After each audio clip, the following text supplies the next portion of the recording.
on class by class analysis of Form 3CD for the assessment year 2021-22. We have today with us Speaker CA Rajendra Prasad Talluri. Welcome, sir.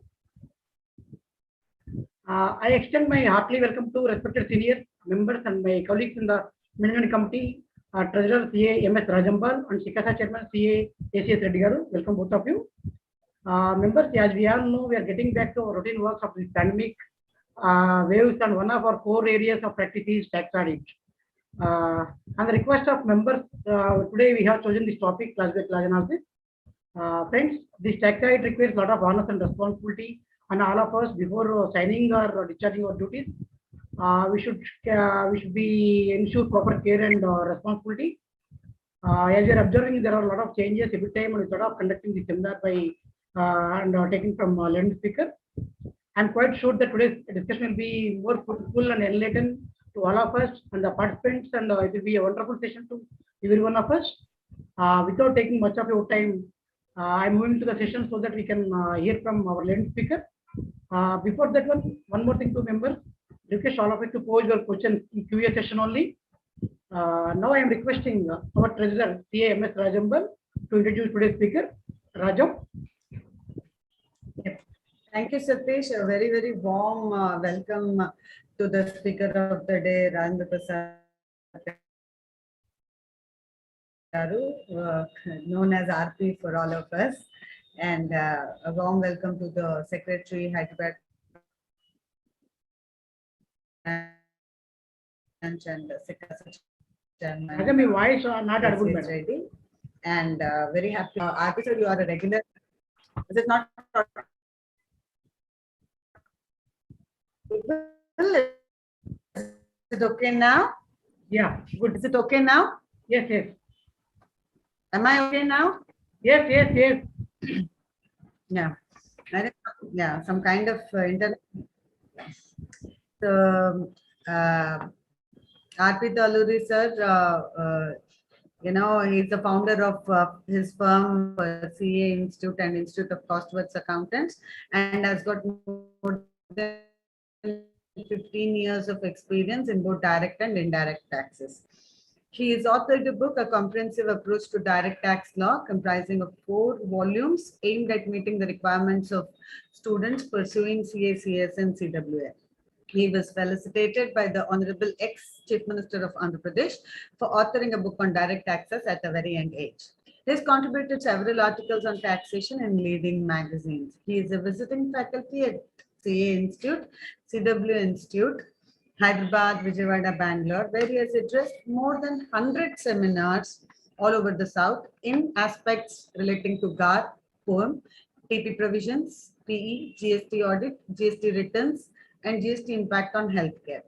He is also a trainer for various government departments and organizations, which include Income Tax Department, GST Department, and C&AG Department.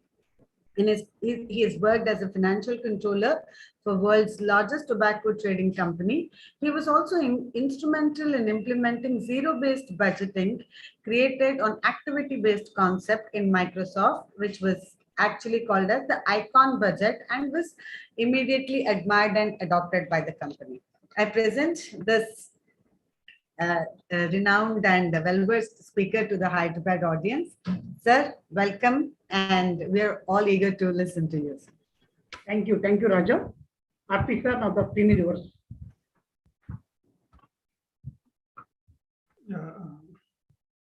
Good evening, everyone. Okay, let me share the screen first.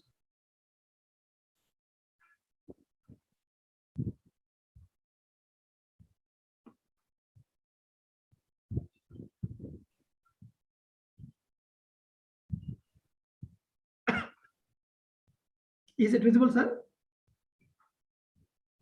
Is it visible? It is visible, sir. Your audio should be increased. Okay, okay.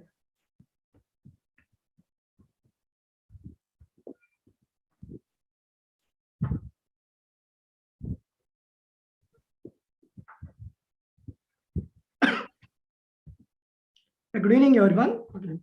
So today we will see the class by class analysis of 3CD that is related to the tax audit for the assessment year 21-22. So I have segmented the session presentation into three portions.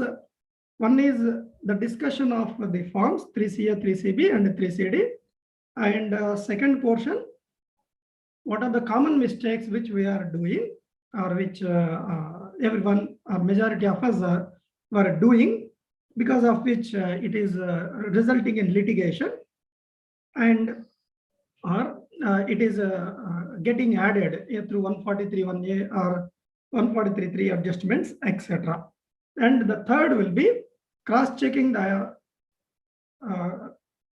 sorry, information of whatever we punched into the form with the ITRs. Okay, so this is going to be the outline. Okay, now let us see first form 3CA, 3CB and 3CD. Just a second, sir. Sir, whether voice is clear, sir? Whether voice should be increased, sir. Yes, sir. Yeah, it is Little showing. bit increase in It is showing 100%. That's why I'm just. Sir, okay, Okay, it's okay. clear, sir. clear. Okay, very good. Okay. Yeah. So, form 3CA and 3CB. See, what is the basic difference between 3CA and 3CB? Everyone knows this one, but in spite of this one, in spite of that one, better we will once again see what is the basic difference between the form 3CA and 3CB. There may be members or there may be freshers who may be getting confused. Reason is very simple. Some person called me a week back before the extension, and he asked, sir, whether I need to file 3CA or 3CB.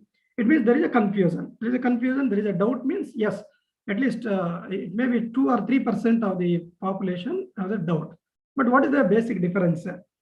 If the assessee is already subjected to audit under any other law for the same period, then 3CA is relevant. So we need to submit the details in 3CA. Okay, that is the first thing which we need to understand. In other cases, 3CB is relevant. So I repeat, if the assessee is already subjected to audit under any other law for the same period, then we will file 3CA plus 3CD. Otherwise, we will file 3CB. Now, let us see this one. Accounting year is for the company is 1st January to 31st December. And the accounts are already audited. Then which form is to be filed up? Can you take the interpretation that, sir, already accounts are audited, that's why I will file 3CA? No, the answer is big no. For the simple reason that I have just to see the language which I have used, where it is subjected to audit under any other law for the same period. Here, the period is 1st January to 31st December. Hence, it means from January to March of the next year, the books are not yet audited. Hence, we need to file form 3CB, B for Bombay. Right. This is the first thing. Next. So everyone knows the form. Form 3CA, if it is already subjected to audit, just see the opening words. I report that the statutory audit of so and so was conducted by so and so. Either it can be yourself or some other one. And a copy of the same has been annexed there too. Like that the wording is. And the 3CD, paragraph number 2 talks about the statement of particulars are annexed along with the in the form 3CD. Then para number 3 is very important. So paragraph 3, if you recollect, it talks about the various observations or various qualifications. Just why I am explaining you the form is very simple. Recently, the institute has come up with one one paper. I don't know the name of the paper, but I have that copy. Okay, where they have given that. So they have collected the 3CBs, 3CDs filed by different chartered accountants across India. So they will collect generally for big companies or big firms like that. Then after that, they observed that whether they are meeting the standards of SCA 700 and the guidance note requirements or not. Then after that, they have come back with certain observations. What are the observations? The observations are in relation to the qualifications. There is no uniformity with regard to the place where the qualifications are given. So I want to highlight where we need to give the qualifications. That is the reason why I am walking you through the just form also. I repeat, paragraph 1, it talks about I report the statutory height is so and so, like that. Paragraph 2 talks about 3CD. Paragraph 3 is important, that is observations or qualifications, right? So this is the story for 3CA. So for 3CB is concerned, 3CB we will file in a case where the books are not audited for the same period. That's why the beginning paragraph, if you observe, I've examined the balance sheet, which statement is or which one is missing in the case of 3CA. As simple as that. Because you have to first certify that. Yes, I examined the balance sheet on so and so date, P&L account on so and so date, and they are matching with the books of account. First, you need to make these two statements, then you have to give the remaining things. Okay, 3A, 3, 4, and 5. So here we give 3, we will give the observations, and 5 also we will give observations, right? So I repeat, where we are giving the observations is, so far as 3CA is concerned, it is paragraph number 3. So far as 3CB is concerned, principally it is at paragraph 5. Now, let us understand, or let us see what many of the chartered accountants have done and what are the recommendations given by the ICAI. Okay, right. So the first recommendation is, many tax audit reports, when they have seen, they observed that assessee's responsibility and tax auditor's responsibility in the tax audit report was not given. So generally we start with what we do. Normally, if it is a statute, right, what we do, it is the responsibility of the management to prepare the books of account, and our duty is to express an opinion whether the books, financial statements are showing a true and fair view of the financial statements, etc., like that. But are we following the same thing so far as the tax audit is concerned? Some people are following. Definitely, it is, yes, good practice.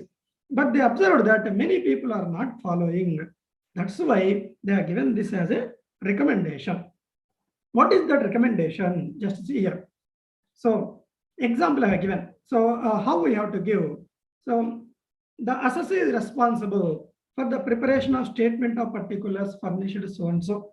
Our responsibility is to provide reasonable assurance about whether the particulars in the form 3CD as a whole are free from material misstatement, etc.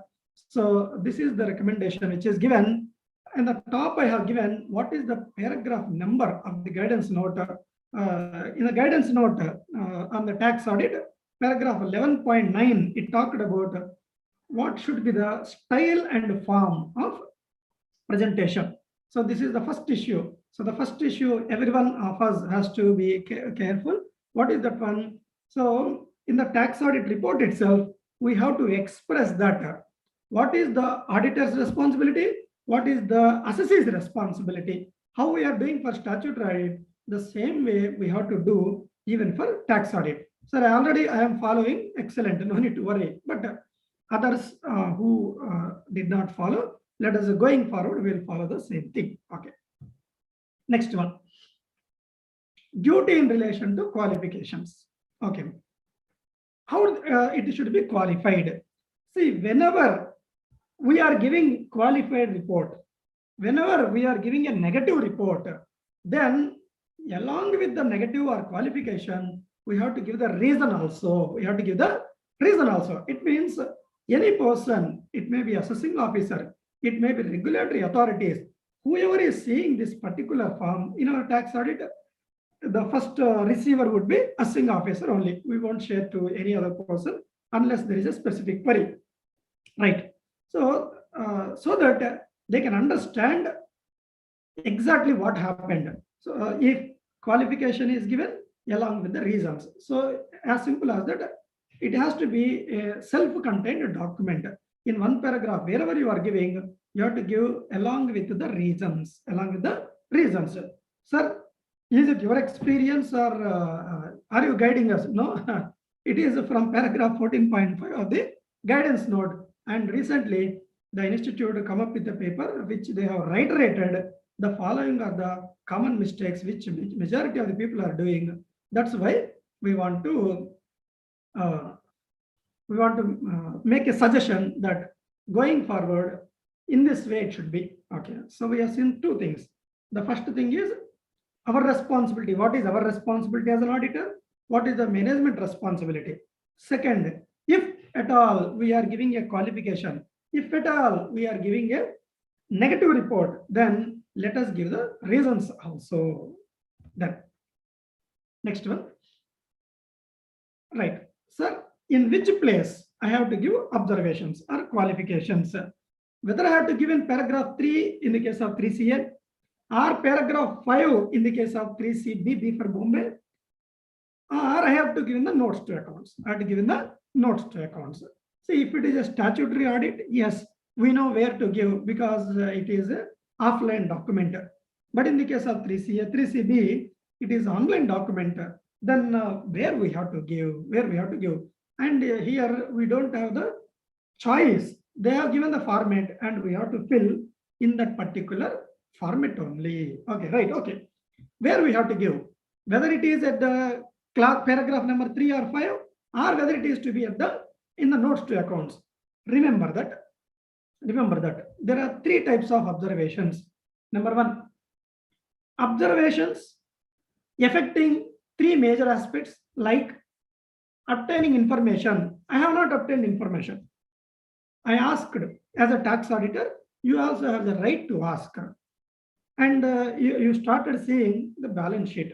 Then there are huge credit balances appearing.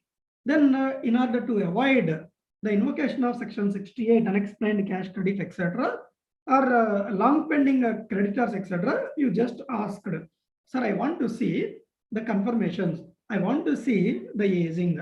Can you help me? Then he's saying, sir, he is a creditor for past 10 years. Past 10 years. Then there is some suspicion thing.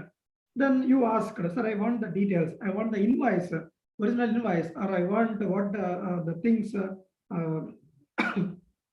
sorry, what is the origin of this particular document, etc. What is the origin of this credit? Why it is so pending? Why it is not brought to P&L account? Like that you ask. Then he say, no, sir, I can't give information relating to this particular credit balance. Then, and if it is material, then what you will do? Then there is a qualification. Then there is a qualification. This qualification is affecting the obtaining of information. That's why you will give in clause 3A or see clause 3A only. Okay. Clause 3A of 3CA, 3CB. Okay. So this is the place where you will give the qualification. So there are 3 types of qualifications where the qualification is affecting obtaining of information, where the qualification is affecting regarding keeping of books of account, where the qualification is regarding about true and fair view. With regard to these 3 qualifications, if with regard to these 3 observations or qualifications, then you need to give at clause number 3A or paragraph 3A. I have typed as clause 3A, but more appropriate word will be para 3A of the form 3CA or 3CB. Okay. Other observations. So other observations in the sense that they are not touching these 3 aspects. You got all the information and books of account have been maintained and it is showing true and fair view, but still you have some other observations. For example, MSME Act, and the assessee doesn't have any information regarding whether the creditor is registered under MSME Act or not. Then in such case, it is not talking about information. It is not talking about books of account. It is not affecting the true and fair view. He has given the information, but he has given, sir, we have sent mails to everyone, but only 50% people has confirmed. That's why whatever we have given, that they are sharing with us. So in that case, yes, then in such case, it may fall under other observation. Then you have to give on the notes to accounts. Notes to accounts. Then no qualification at all. So if you don't have any qualification, then can you leave it blank? No. The ICI through paragraph 15.5 recommended that at least mention nil. I repeat, at least mention nil. So this is the third observation. So what are the common three mistakes which everyone is doing? So the first one is maintain in the report itself or specify in the report itself what is our responsibility and what is the responsibility of the assessee, what is the responsibility of the management, and what is the responsibility of the auditor. That is the first thing which we have to remember. The second thing, wherever you are giving qualification, mention the reason also. Mention the reason. It means make it complete.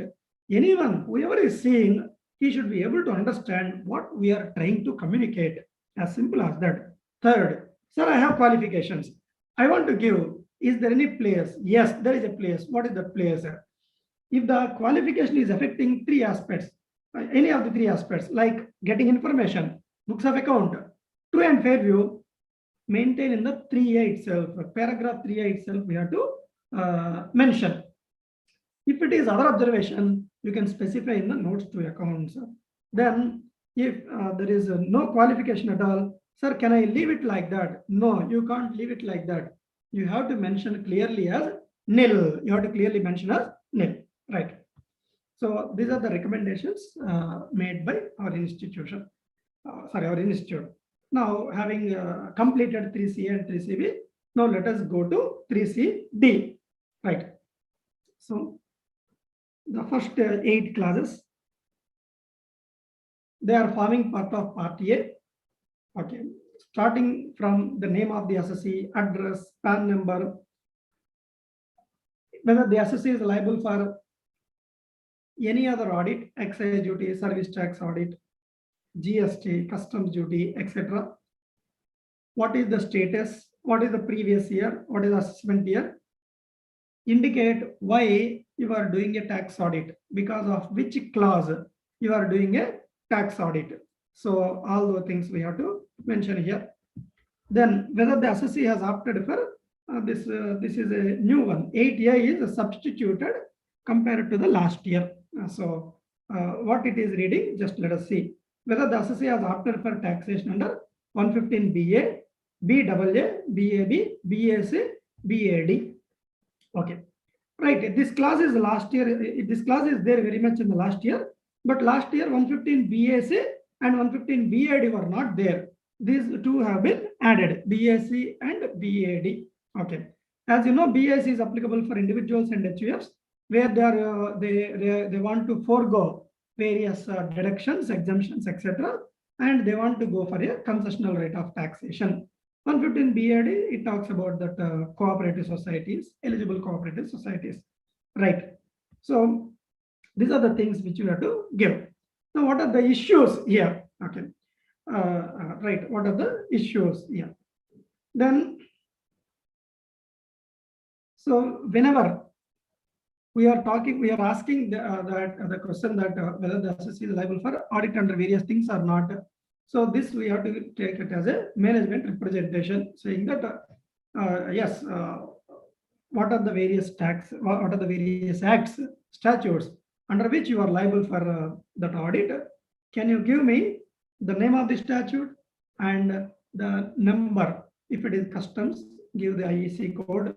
If it is GST number for all the states, or how many numbers are GST registrations are there, those numbers, and so on. We have to take status. Remember, in the status, you have to be careful. Exactly, it has to match whatever you have given in the PAN. Okay. So previous year, generally 1/4/2022, 31st March 2021. But if it is an amalgamation case, if it is newly startup business or profession, the date of commencement would be generally different. Assessment year, it is a uniform assessment year. Okay, so these are the things which are given under paragraph A. Paragraph A has 8 clauses. The only thing which we have to be careful is In the management representation, you have to take the GST registration numbers and registrations under other acts. Okay. Right. 115 BAA, 115 BAB, I have given the comparative. Remember that where they have opted for 115 BAA, 115 BAB, for both of them, MAT is not applicable. But 115 BAA, TP provisions are also not applicable. But 115 BAB, SDT provisions, that is TP provisions, are applicable if the related conditions are satisfied. Related conditions are satisfied. That I want to highlight. One more point which I want to highlight here is, okay. So assessee opted for 115 BAB. So we are in part A. In part A, we are talking about whether the assessee has opted for 115 BA, BAA, BAB, etc. Wherever he has opted for 115 BAB, then you have to be careful in examining the computation. Sir, what is there? Because the section itself talked about you give 15% with regard to manufacturing income, and various other incomes are taxed at 22%. What is the specialty in that? Remember that income from manufacturing business shall be taxed on a net basis at the rate of 15%. It means what is the profit you will ascertain? Income minus expenditure. Other incomes, remember that other incomes are taxed at gross basis at 22. You have to be very careful because last year one of the persons have uploaded this one, not properly examining the computation. What happened is immediately they asked, I told last session also, I called last year seminar also the same point. See, you have to tax at 22% gross basis. Sir, what do you mean by gross basis? Without allowing any deduction, For example, the company is having a godown. It has let out the godown, and from the godown, it is getting some rental income. That rental income is taxed at a flat rate of 22%. Don't give 30% standard deduction. Don't give 30% standard deduction. So you have to be careful. So that is the meaning of gross basis. So kindly refer the first proviso to 115 BAB. Kindly refer the wording given in the first proviso to 115 BAB. Okay. So this is the thing which you have to. Okay. Right. Sorry. So these are the things which you have to remember. So far as part A is concerned. So part A, what we are saying is management representation we take, and where the assessee opted for 115 BAA, BAB, etc. When he is opting for 115 BAB, only manufacturing activities taxed at 15%. Other incomes are taxed at 22% on gross basis. Gross basis, the best example is rental income. You won't get any deduction for 30% of the GAV, etc. Standard deduction we have. That deduction is not available. Okay. Right. Now let us go to part B. Okay. So in the top, I have given the relevant paragraph numbers of the guidance note. Relevant paragraphs of the guidance note. So whenever you have any doubt in relation to a particular clause, you can refer the guidance note. I have given the para number also, which paragraphs, if you see from in the guidance note, it will be helpful. Then in part B, clause 9 is talking about if it is a firm or AOP, indicate the names and their P&L ratio. If there is any change in the either partners or in their sharing ratio, then the particulars of such change we have to mention here. Okay. So clause 9 is talking about the firm or AOP, and if there is any change in the P&L ratio, we have to mention here. Then the next question is, sir, what happens if I am not mentioned?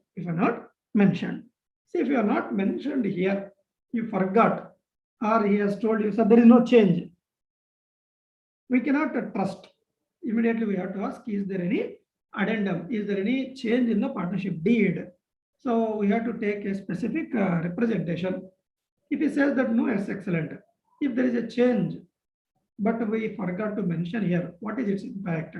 So the P&L or remuneration, everything that will be allowed as per the pre-amended ratio only. So because of which it will have impact on their personal computation as well as the firm's own computation with regard to the quantification of remuneration, and the 40B and 40BA will be triggered. That is the reason why we have to be clearly calling out the change in the ratio. Then clause 10 is talking about what is the nature of business or profession, and if there is any change in the nature of business or profession, the particulars of that change. So we have to mention here what is the nature of change or profession, nature of business or profession, and if there is any change, we have to specify the same. So what is the indicator? You can refer if he is liable for GST also. So generally tax audit means definitely would be liable for, majority of the cases you would be liable for GST audit also. Of course, GST audit may be not be there now. At least GST registration will be there now for him. So what happens? You take that one, you closely examine whether the data given in GST as well as in tax audit are in line or not. Okay. Sir, any doubts up to clause number 10, sir? I can take one or two queries. After that, each 5 clauses I will be giving time. At the end, I will take remaining doubts.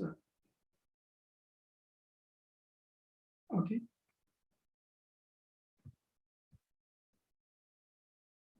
Right. So we have seen sorry. Up to class 10, we have seen part A, 8A classes are there, 8 up to 8A. The 9 and 10, they are talking about the part B, which part B started with class number 9.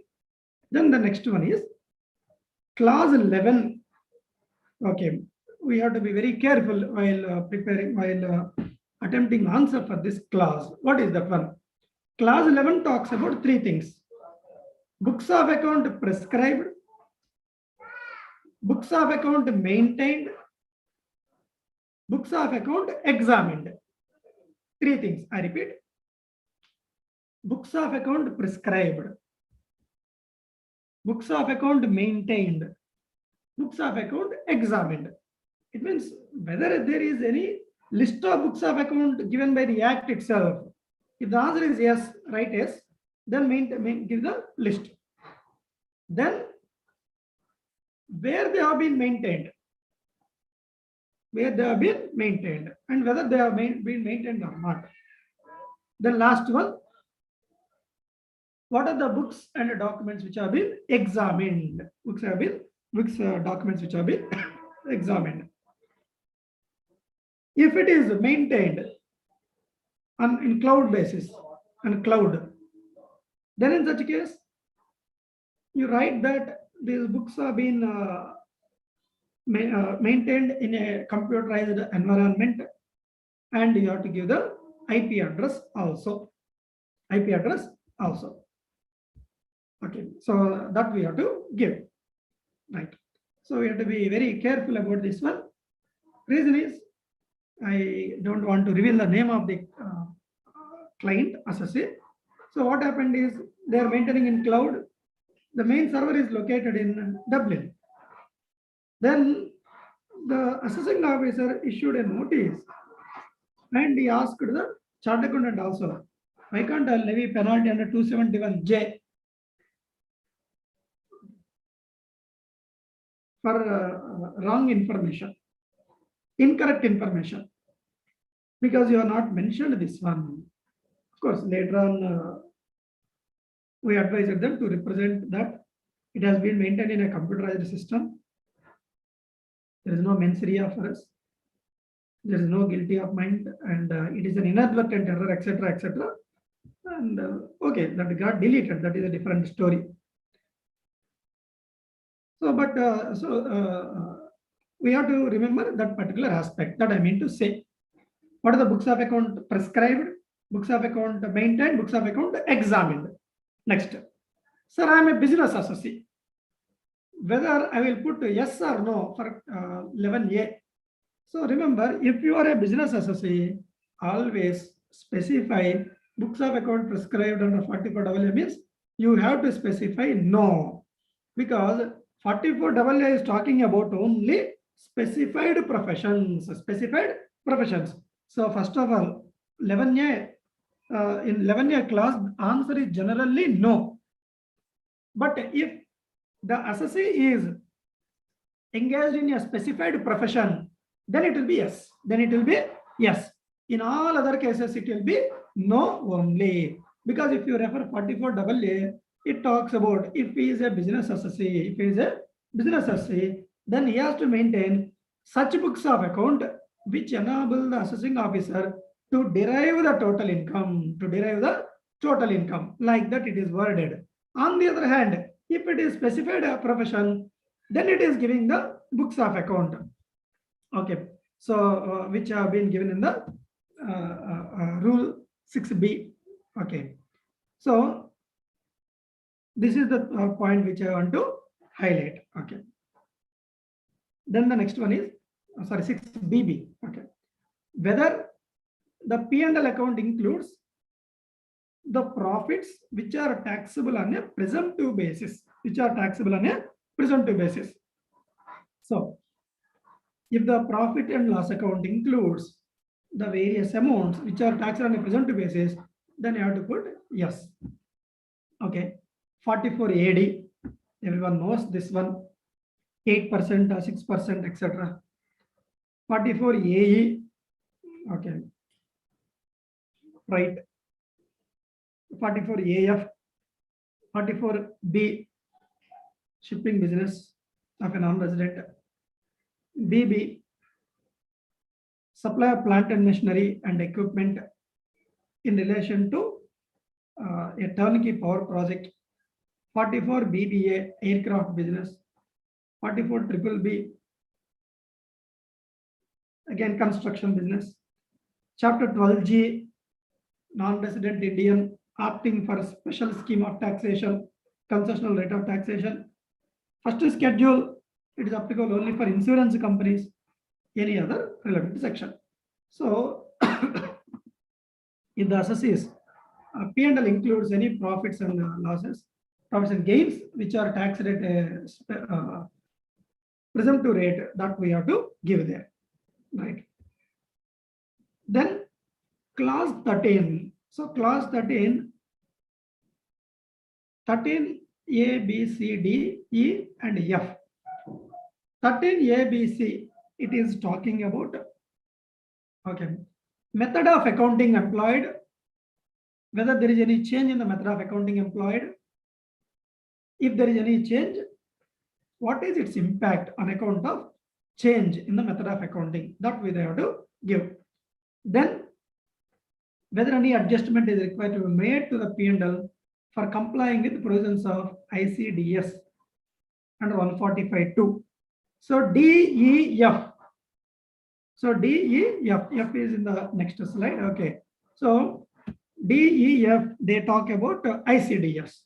DEF, they talk about ICDS. So we have to give standard wise.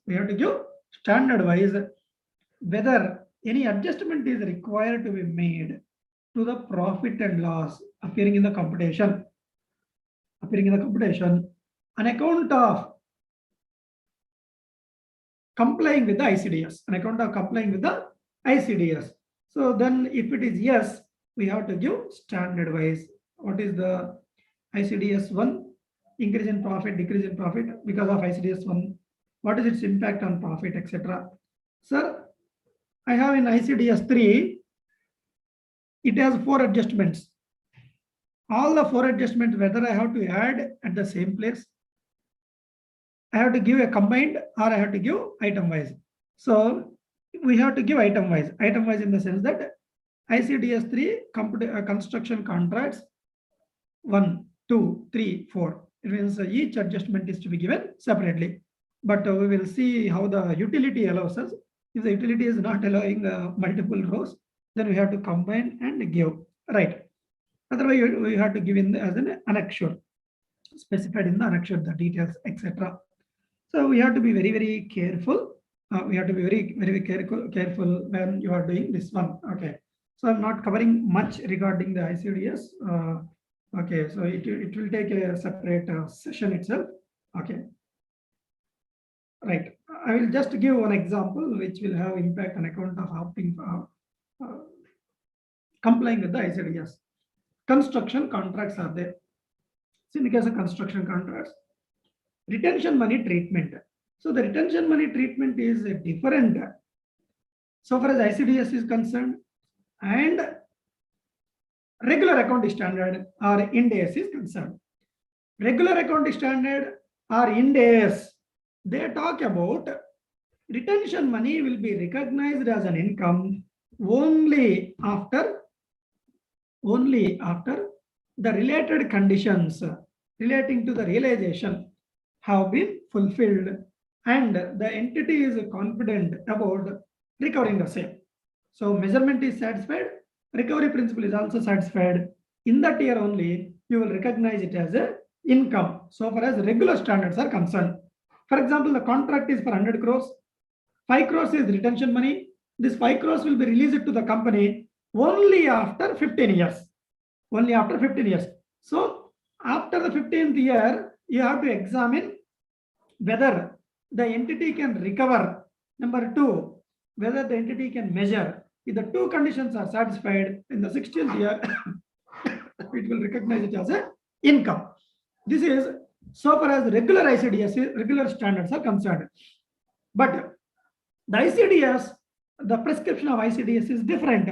ICDS says that if you see the definition of contract revenue, which says that contract revenue includes retention money. Contract revenue includes retention money. So regular standard 95 plus 5. 95 crores is recognized based on percentage of completion method. 5 crores is recognized only in the 16th year. This is regular standard. But ICDS, entire 100 crores has to be recognized based on the percentage of completion method. There is no difference between 95 crores and the 5 crores. 95 crores and 5 crores. It means there is no difference between regular income and there is no difference between regular income as well as the retention money. So that we have to be very, very careful. Okay. I'll give another one. So where because of which there will be a difference. There will be a difference. Sorry.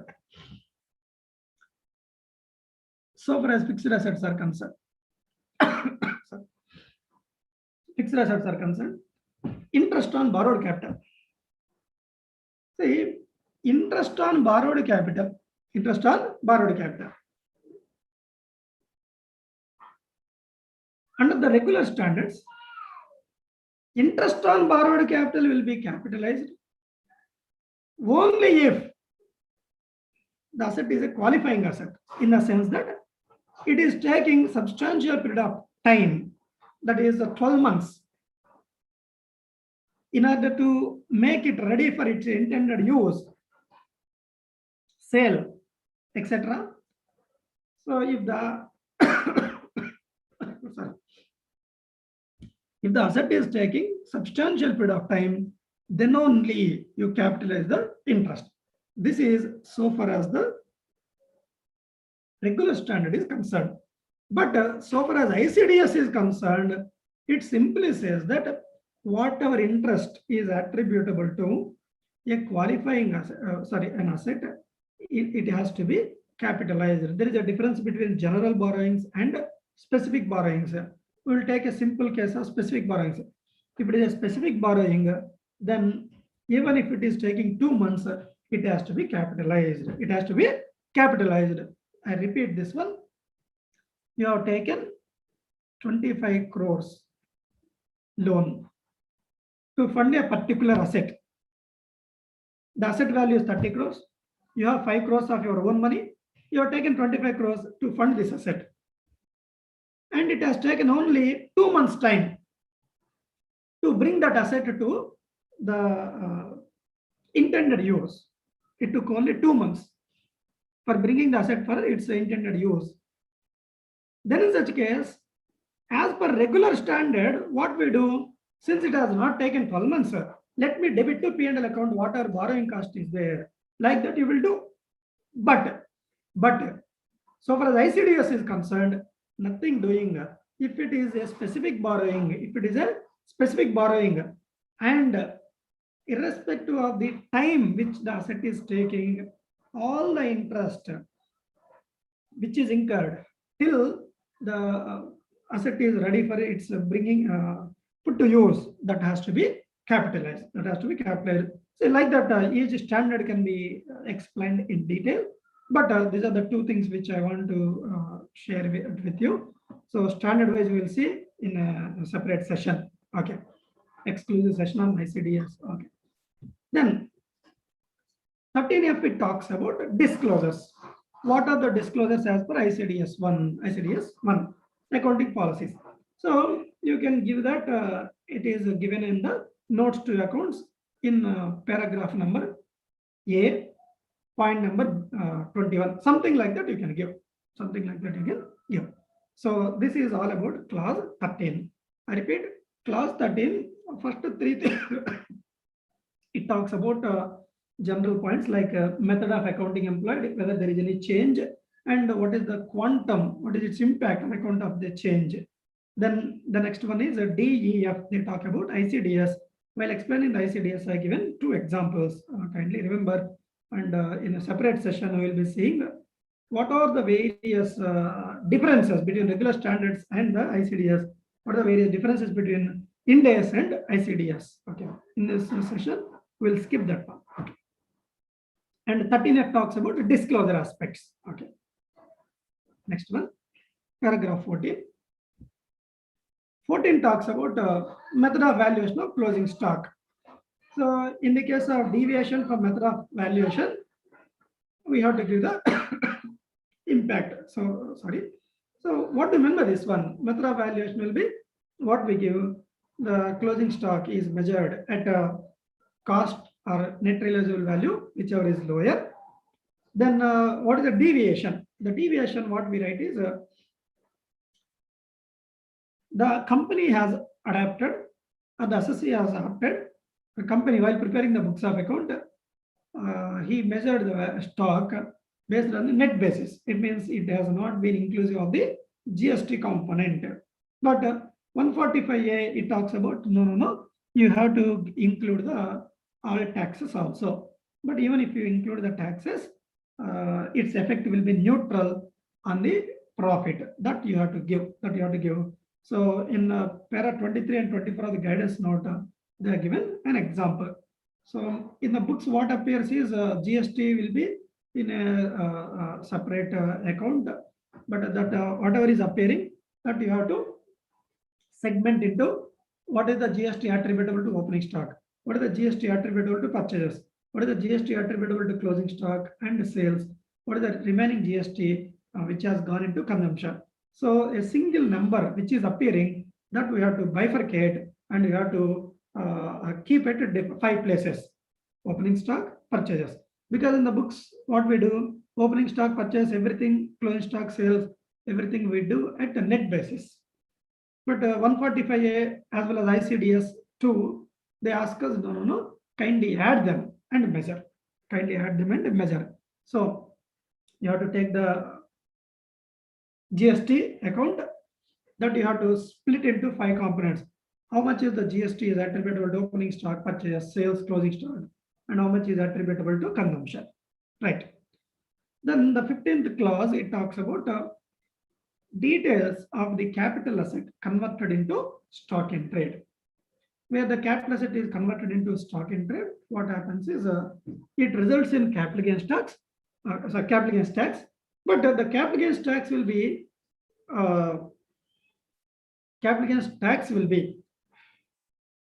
attracted in the year in which the stock is ultimately sold. So for that purpose, to ascertain that that one, they are given. Clause 15 is talking about. Okay. So let's quickly see 11 to 15. Once again, 11, I told you, books of account prescribed, maintained, examined. Then whether our P&L account included any presumptive incomes. 13, two portions. First portion is regarding method of accounting, change, etc. Then the next portion is talking about ICDS. 14, it is talking about closing stock. 15 is talking about capital asset is converted into stock in trade. Okay. So when the capital asset is converted into stock in trade, you have to give the details here.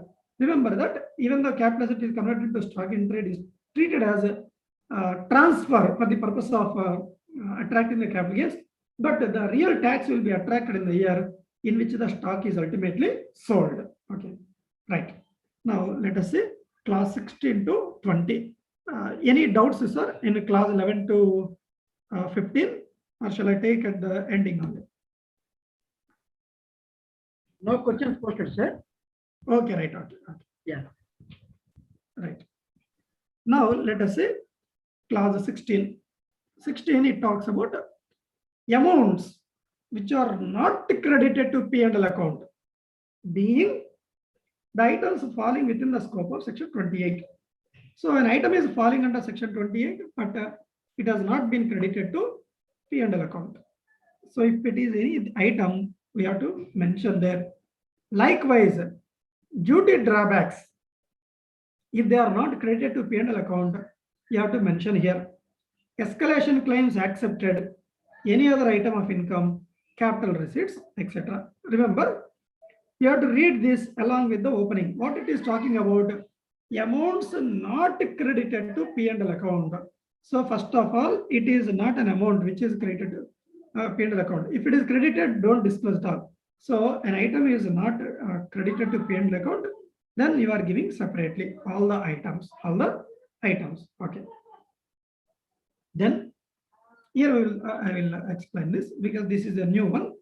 Whether any building, compared to earlier year, this is substituted actually. Whether any land, building, or both is transferred during the previous year for a consideration less than value adapted, etc. It is talking about 43C or 50C. What is this one? It is talking about where the amount is, where the consideration is lower than, the stamp duty value adapted, that we have to give here. Then what is the new thing which has been introduced? If you see the last one, 1, 2, 3, 4, fourth box, whether the provisions of second provision to 43CA1 or fourth provision to 56(2) subsection 10 are applicable. What is this one? So remember, there is a relaxation, 5% or 10%, whatever. So the difference can be up to 5% or 10% of the stamp duty value. So that whether you are taking that benefit or not, that also is asking. So second clause of 43CA subsection 1, it talks about even though the stamp duty value is more than the actual sale consideration, but if the difference is not more than 5% of the actual sale consideration, see, percentage is always on actual consideration, not on stamp duty value. Okay, then no adjustment will be made. Last year it is 5%. Finance Act 2021, they amended it has to be 10%. Okay, right. So that thing we have to give here. That we have to give here. So whether it is yes or no, we have to give. It means whether we are taking the benefit or not. Okay. So this is so far as clause number 17 is concerned. 18. Right. So 18 is talking about the depreciation. I did not explain this one because everyone is well versed with preparing this one. But what are the points where we have to take care? I will explain. And what are the changes? I will explain there. So clause 18 talks about the depreciation. Clause 18 talks about depreciation. Ensure that this is aligned with ITR. If it is company as ITR 6. Okay, right. So depreciation we have to give. What is the care which I need to take? So the new things which have been introduced here is CA, adjustment made to the WDV under 115 BSc BAD. This is only for the current year.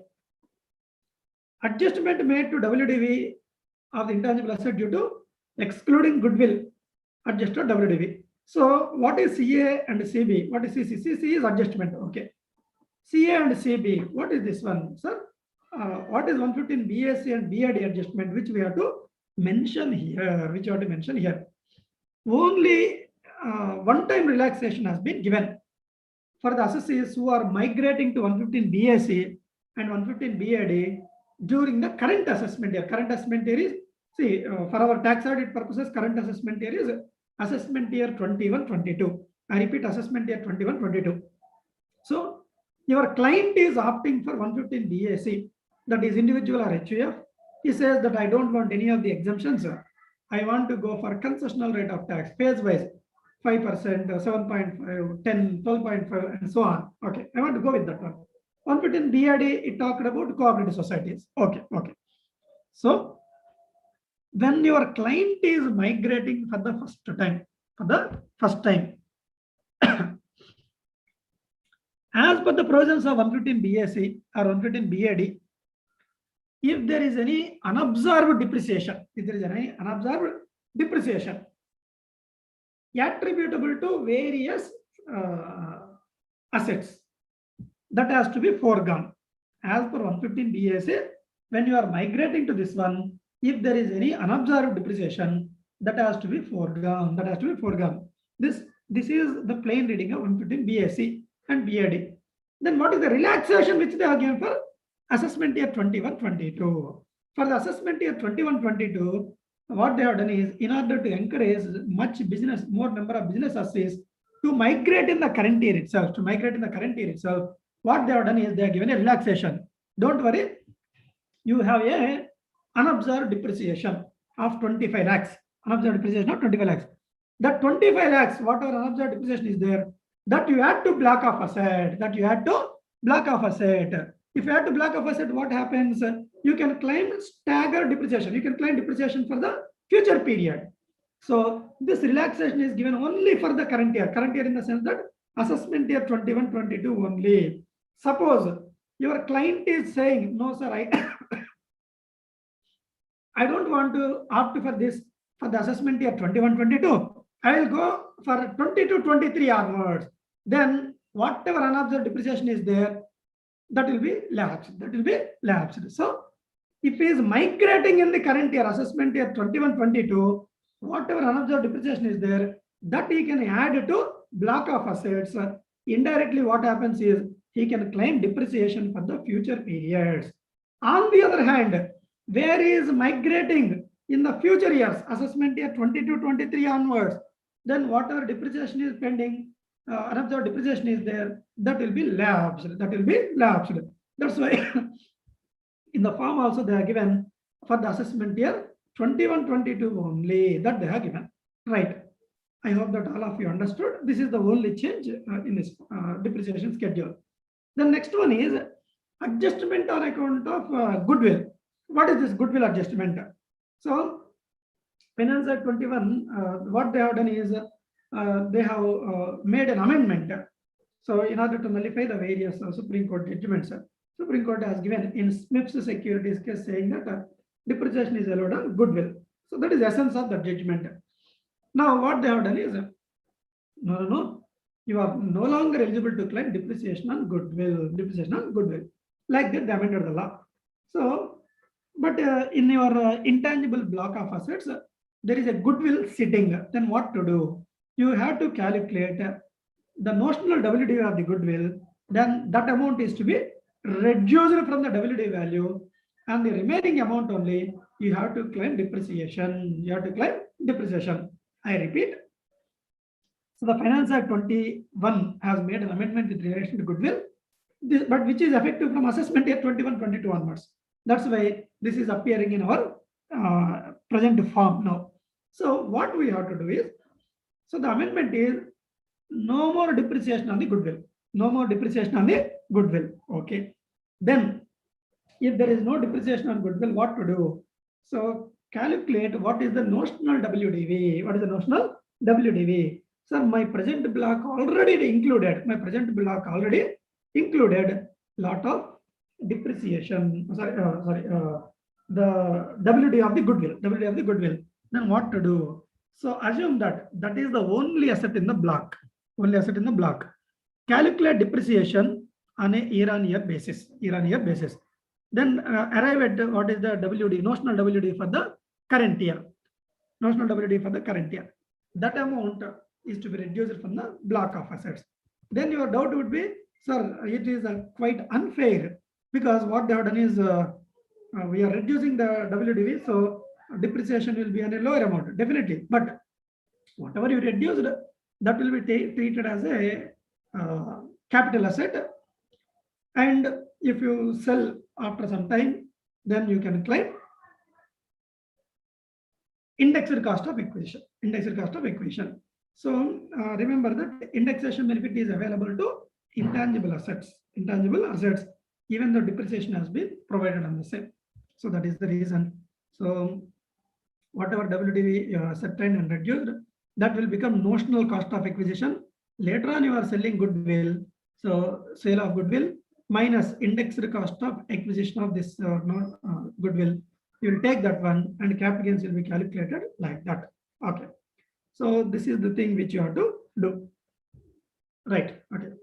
So the next one is, so this is all about the depreciation. Okay.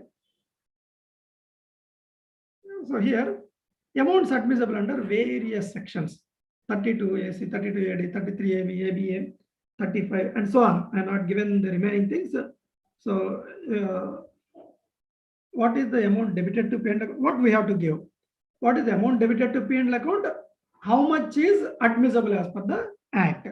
So that in a tabular format we have to give. So if there is a difference, sir, as per 35.1, the revenue expenditure is sitting as 1 lakh rupees. Amount admissible is 1.25 times 1,25,000. Then the 25,000, whatever you are doing, that will appear in your computation. Okay. Or if it is same, then no need to worry at all. Okay. Okay. So that is the way in which you have to give. This is clause number 19. Let us see 20. 20, it is talking about 36.12 and 36.15a, most controversial clauses, because I filed nearly more than 10 appeals in relation to clause 20b only. What is that one? See, 20a talks about any sum is paid as a bonus or commission, where the sum was otherwise payable to him as profits or dividend. What is this one?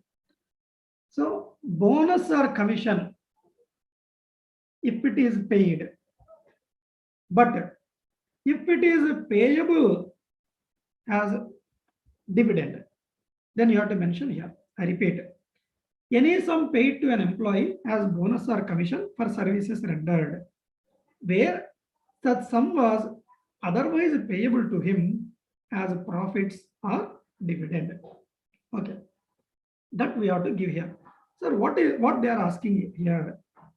You paid bonus to managing director. If it is a bonus to managing director, if it is a commission to managing director, fine, it is allowed as deduction. No need to specify here. But if it is in lieu of dividends, you are cutting down the dividend and instead you are rerouting it as a bonus or commission, then it will appear here. Okay. So the best example would be, there are 4 directors. These are the 4 directors. These are the 4 shareholders. Okay, 25% each they are having. Then company determined that, okay, let me give to everyone dividend. For 2 people who are non-executive directors, they are given dividends. For the other 2 people, they are active in the company. They are whole-time director or executive director or managing directors. What they are doing is, since we are working anyway, let us withdraw it as a bonus, or let us withdraw it as a commission, so that it is allowed as an expenditure. So whether any bonus or commission is recorded, which otherwise should have been recorded as a dividend. So if the bonus is in substance representing the dividend, that amount has to be given in clause 20a. 20b, Okay. Now, the 20B talks about employees' contributions to various welfare funds. So, if you see the plain law, which says that there is a distinction between employees' contributions and employers' contributions. Of course, they made an amendment in the Finance Act 2021. I'll come to that one also a little later. What is that one? See, the world law, it means prior to Finance Act 2021, the law was there is a distinction between employees' contributions and employers' contributions. After amendment, also the same law, but they have given as a clarification, as simple as that. So far as employers' contributions are concerned, to PF, ESI, or any other approved welfare funds, what you can do is that will be allowed as deduction if it is paid on or before the due date for filing the return of income. Everyone knows this one. So far as employers are concerned, the cutoff date would be return of income. But employees are concerned, staff is concerned. You are recovering from them and you have to pay to the PF authorities. So what you have to do is you have to pay. You have to pay on or before the due date given under the respective act. Given under the respective act. Suppose PF by 15th of next month you have to remit. ESI by 21st of the next month you have to remit. If you are not doing that one, that will be treated as income. That will be treated as income. But there are many high courts, divergent views they have taken. Okay. So Gujarat High Court has taken one view. Mumbai High Court has taken a different view. See, there are so many High Court judgments on this matter. So several High Courts, but there is no judgment as of today so far as AP and Telangana are concerned. Jurisdictional High Court judgment is not there. So in those judgments, the country views are employees' contributions, staff contribution will also be allowed if it is paid on or before the due date of return, due date for filing the return. So they have taken a beneficial interpretation and they have given a construction, beneficial construction. That's why Finance Act 2021, what they have done is they amended the law saying that it is hereby clarified that 43B never covers the employees' contributions. It covers only employers' contributions, like that they are amended. So when you are filing this particular form, what you need to do is, so if it is paid on or before the due date for filing the on or before the due date specified for the respective act, then only it is allowed as deduction. Otherwise, it is not allowed as a deduction because you don't have scope now after the amendment. Okay. You can take the argument saying that, so no, sir, the amendment is effective only from next year onwards, sir. This year I want to give benefit to the client. Of course, that is your risk appetite. Okay. Let's quickly see what we have seen from 16 to 20. Okay. Amounts not credited. See, class 16 talks about there are amounts which are not credited to P&L account being so and so. It may be 28 item, it may be duty drawback, it may be escalation claim, it may be any other income. It may be capital receipt. Capital receipts you may not credit to P&L account, but in spite of that one, you have to give here. Okay, because it is asking if it is not credited, you give. That is all. Okay. So here, what is the new introduction which they made is whether you have sold the property for less than the stamp duty value, and if the deviation between the stamp duty value and the actual consideration is not crossing the permissible limit of 5% or 10%. So 5% is for the current year, 10% for the next year onwards. Okay, but anyway, just to check the act, because I did not remember whether the 10% is effective from assessment year 21-22 or 22-23. Sorry, right, 5% or 10%, then we have to give. Right. So clause 18, depreciation. I told you, so far as depreciation is concerned, only one time relaxation is given for the assessees who are migrating for the first time under 115 BAC or BAD in the current year. If they have any unabsorbed depreciation, that they can add in the block of asset, then they can, what happens is, they can claim depreciation for the remaining period. On the other hand, if the assay is going for the scheme from 20 to 23 onwards, there is no other go. So whatever loss is there, that will be lapsed. That will be lapsed. Then like that, goodwill. So goodwill adjustment is effective from assessment year 21-22. If your block of asset contains the WD of the goodwill, that WD you have to ascertain as if it is the only asset, because in the block of assets, it will lose the independent identification. So assuming that that is the only asset, suppose you have acquired goodwill for 1 crore rupees 5 years back. So if that is the only asset, goodwill acquired 5 years back 1 crore, less depreciation for first year, less depreciation for second year, third year, fourth year, fifth year, like that you ascertain, then you will get one notional WDV. That WDV, notional WDV, that we have to reduce from the block of asset. So that is adjustment which is introduced newly. Then if there are any deductions under various sections, you have to mention what is the amount debited to P&L account, how much is allowable, Then, so clause 28, it talks about if there is a bonus debited to P&L account, but which in substance represents a profit or dividend, share of profit or share of dividend. So dividend, under the guise of dividend, they are nomenclating it as a bonus or commission. That amount you have to mention here. Then contribution, employees contributions, staff contributions, whatever are there, that you have to specify here. The due date, here is due date given under the respective act. Okay, right. So this is all up to class number 20. Sir, any doubts up to this point, sir? RP sir. Sir. Here 3 questions, sir. Yes. With your permission, should I read it? Yeah, sure, sir. Yeah, one Mr. Raghavendra Reddy B. Regarding class 17, if stamp value changes during the duration of the construction period, should we see the stamp duty value as on date of agreement or date of registration if the construction duration is long? Okay, very good question, sir. See, the section itself is very clear.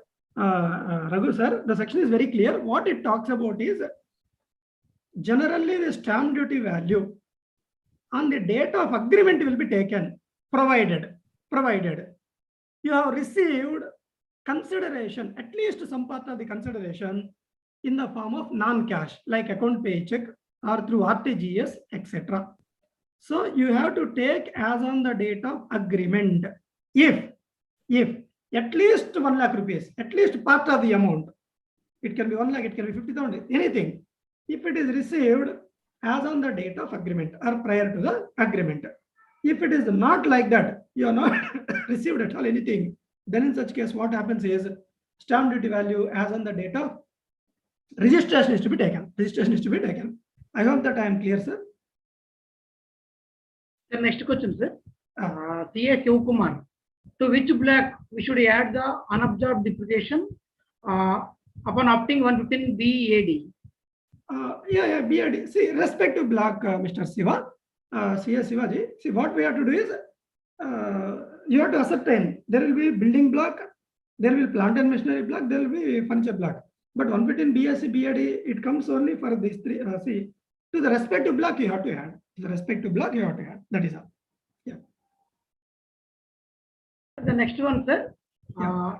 Do we need to disallow the amount which has been paid beyond due date, though it has been paid before filing of the return under section 113(1)?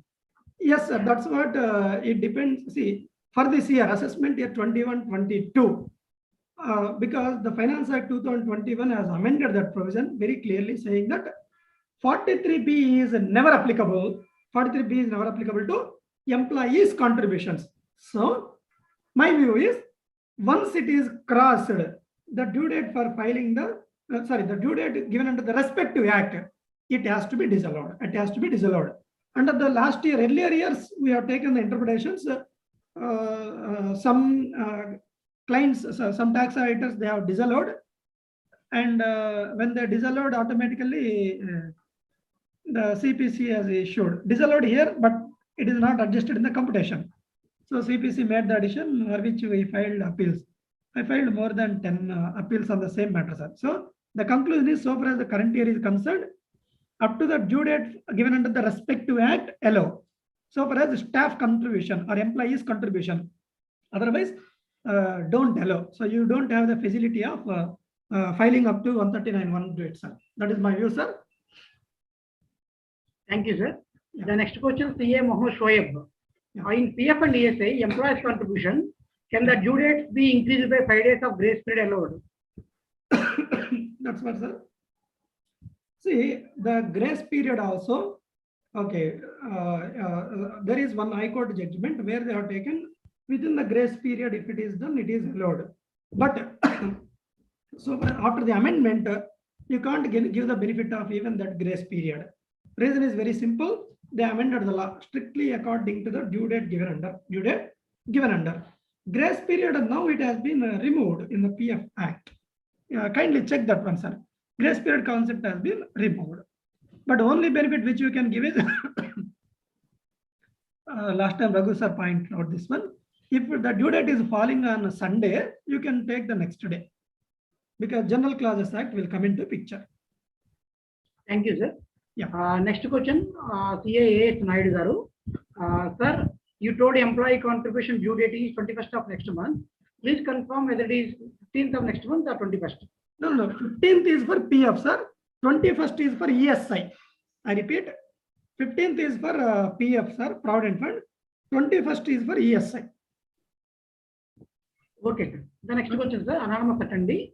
Yeah. Sir, GST paid for vehicles parked during transportation shall be shown in penalty in tax rate report and disallowed. Question mark, actually. He's asking it should be disallowed or shown as penalty.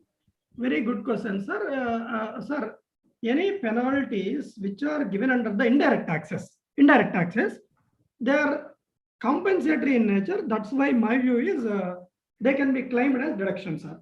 For the simple reason that earlier we have the similar judgments with regard to the sales tax. Sales tax penalties are also we are claiming. So we can apply the same logic even for GST. Very good question, sir. It will help various other members also. Okay.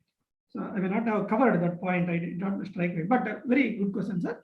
So whatever benefit is available under the sales tax laws, that we can extend it to GST also. So the conclusion is, if penalty you have paid, so far as the GST law is concerned, since it is compensatory in nature, you can claim it as a deduction. Yeah. Thank you, sir. The next question, CA Raghavendra Reddy B again. With respect to late payment of PF, etc., is there any relaxation during the COVID period? Employee contribution, say April 20 to March 21, for employee contribution. That I need to check, sir. I did not. I need to check whether any relaxation is there for the current year or not. There should be, but I did not remember, sir. Sir, next, CA DVS Sai Kumar. Yeah. Sir, do we need to reverse the entire WDV of goodwill from financial year 2021? Please explain once again. Yes, goodwill, what we have to do is notionally ascertain the WDV. For example, you purchased goodwill for 1 crore rupees 5 years back. That is there sitting in your block of assets. There are so many assets in the block, and this is also one portion. So what you have to do is you have to notionally arrive at the WDV of the goodwill, assuming that it is the only asset. It means what we have to do, take that 1 crore rupees, okay, less depreciation for year 1, 25%. 1 crore minus 25%, 75 lakhs. Less depreciation, 25% on 75 lakhs. Less, that is for year 2, year 3, year 4, year 5, like that you do. Then you will get one notional WDV as on 1/4/2020. That amount you have to eliminate from the gross block. Yeah. Sir, one more question. Yeah. Machinery is not put to use. How to show in clause 18? Regarding that one again, land we are not claiming depreciation. How it will tally with the income tax return with respect to WDV value? 1 minute, sir.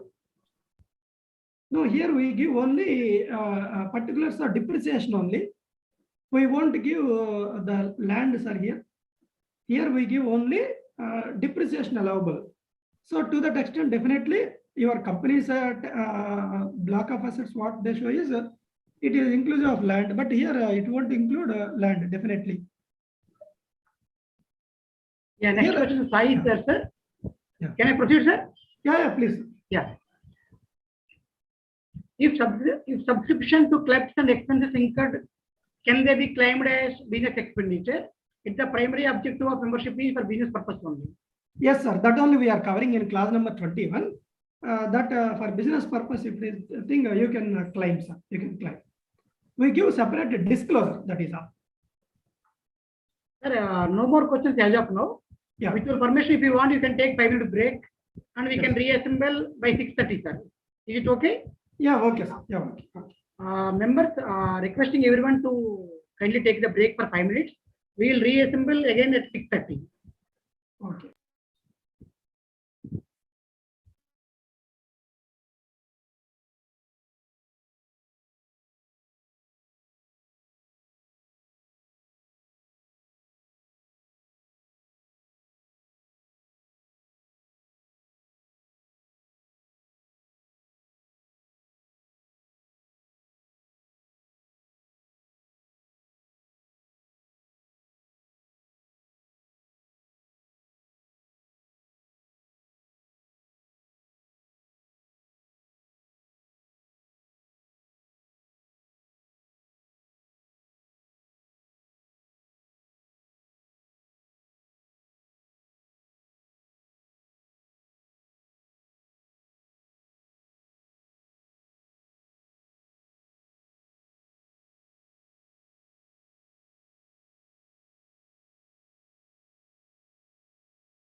ఇంకొక 3 questions వచ్చేసి 6:30 అప్పుడు తీసుకున్నాము. 6:30. Okay, sir. Okay, no problem. I'm ready, but we'll take at 6:30, no problem.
Sir, can we take up?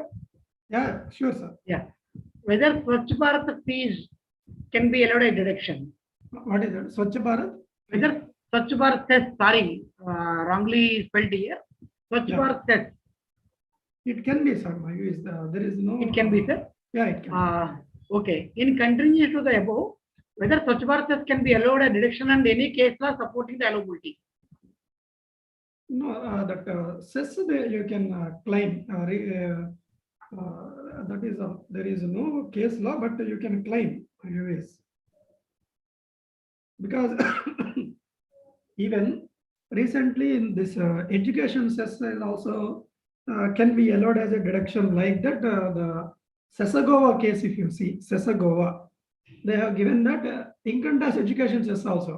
Now HEC we are calling 4%. That also they allowed it as a deduction. So why can't we take under Swachh Bharat cess? So you can take the ratio from Sesagova case, sir. That is my view, sir. Yeah.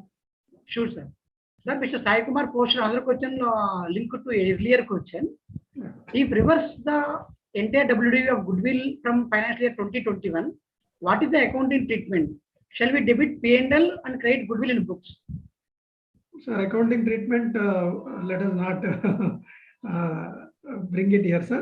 But as rightly told, see, completely income tax and the accounting, they are completely different, number one, sir. Second, you need not alter in your books of account anything. You can continue to keep in the block of assets so far as accounts are concerned. For example, in accounts, land is there, but in income tax depreciation schedule, land will never come. So to that extent, it is a permanent difference. So that keeps up. That is the treatment, sir. You need not do anything so far as the accounting aspects are concerned. That is my view, sir. Yeah. Sir, no more question answers as of now. You can continue. Yeah, right. Yeah. So then the next thing is clause number 21 onwards, 25, let us see. So 21, it talks about if the following items are debited to P&L account, then give them. Suppose any capital expenditure is debited, give the particulars. Particulars means description, and give the amount. Personal expenditure is debited, give that one. But wherever it is not allowable, you have to disallow that parallel adjustment. You have to do in the computation also, right? For example, the best thing which we can remember here is, suppose some preliminary expenses are there. Unamortized preliminary expenses. Or in books of account, you are following a different treatment that has been getting debited to P&L account. So you have to identify and write here. Because in Income Tax Act, that will be allowed a deduction only to the extent permitted under 35D, D for Delhi. So those items will come here. Like that, advertisement expenditure in any political souvenir, political parties souvenir. Expenditure incurred at clubs towards entrance fees, towards subscription, towards cost of food, penalty, fine for violation of law, any other penalty. Okay. So these are the various things which you have to give under clause 21A. So 21A, there are three boxes. One is capital expenditure, another is personal expenditure. Remaining list they have given. Okay. Then the next one is very crucial one. Amounts inadmissible under 40A under various subclasses. Amounts inadmissible under 40A subclass 1. 40A subclass. Sorry to interrupt you, RP sir. Yeah. Your voice is not audible, sir. Voice is not audible. Can you please increase the members actually requesting? 1 minute, sir.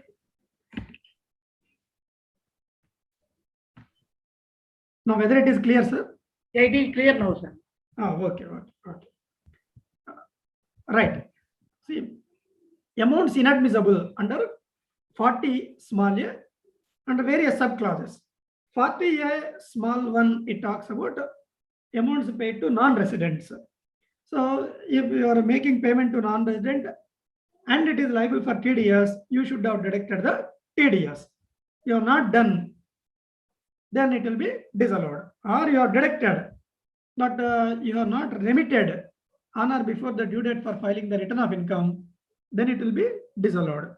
So those details we have to give here.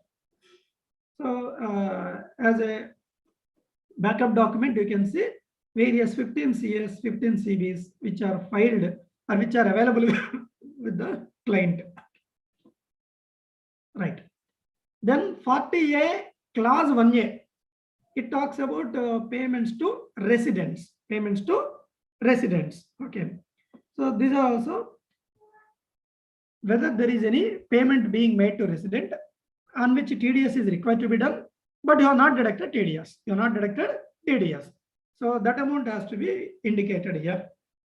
Or you have deducted but not remitted on or before the due date for filing the return of income. So that will be disallowed. Okay. Right. So under various other subclasses, 40A, 1C, 2A, 2B, 3, and 4, 5, etc. All classes of 40 small a, wherever any payments are there, which attract clear disallowances, those are to be given here. Right. 40B, BA, here it is nothing but in the case of partnership firms, amount debited to P&L account being interest, salary, bonus, commission, inadmissible under 40B or 40BA and computation thereof. So to the extent it is inadmissible, that you write here. Okay. Right. See, ultimately, when we are preparing this point, you know already, but anyway, at the cost of repetition, I'm explaining once again. Ultimately, this should help the assessing officer to complete the assessment in a fair manner. Okay. So that is the object of preparing this various clauses in the 3 CD. Okay. Right. Then 40A, 40 capital A3. This is nothing but more than 10,000 rupees payments. So this we have to give here. Then 40A7, it talks about gratuity. Then 40A9, it is talking about contributions to unapproved welfare funds. Particulars of liability of a contingent nature, generally we won't debit to P&L account, but if you are claiming anything, just we have to give here. Okay. So inadmissible expenditure under 14A. inadmissible under the proviso to 3613. Proviso to 3613. So these are the various things which you have to give. I'll explain one or two items. 40A7, because many people do the mistake in 40A7 only. That's why I want to clarify here. Remember, 40A7 it talks about approved gratuity funds. Number one. Only in the following cases it is allowed. Number one, it should be a contribution to approved fund. Okay. Second, it should be a real provision, or if it is a real payment. Only in these cases only it is allowed. Otherwise it is not allowed. Sir, we understood contribution to welfare fund. Your company, your client has taken, your client has agreement with LIC, and they opened gratuity fund with them, and you are claiming based on the contributions. That is perfectly all right. Second, they don't have any fund at all, but they are making their own calculation and giving, but that is actual. That is also allowed. Third, if it is a provision, provisions are generally disallowed, but if it is a provision towards actual incurred liability, I call it as a real provision, then that is allowed. So now I am confused. No need to get any confusion at all. Real provision, what do you remember that one? You substitute it with an accrual. So then it is allowed. Then it is allowed. For example, the employee resigned in the month of February. Now they don't have any approved fund or whatever, or they have. This employee is not covered there. They are making a provision. They told the employee, you come after 2 months, then we will settle the liability. We will settle whatever amount is due to you. We will settle at that time. He told, okay, sir, no problem, sir. So in the month of February, he retired or resigned. In the month of April, he wants to claim. He is coming to the company. April, they have quantified, they are given. Okay, they are given. Okay. Now, in the March month, when you are closing the books of account, when the assessor is closing the books of account, he will make a provision towards gratuity payable. Provision towards gratuity payable. It is a real gratuity. It is a real provision. Real provision. It means it has already accrued. It has already accrued. Then in such case, it is allowed. It is allowed. Needless to say, next year it won't be allowed on payment basis because already claimed on provision basis. As simple as that. Okay. So only 3 situations gratuity allowed. Number one, contribution to approved welfare, approved fund.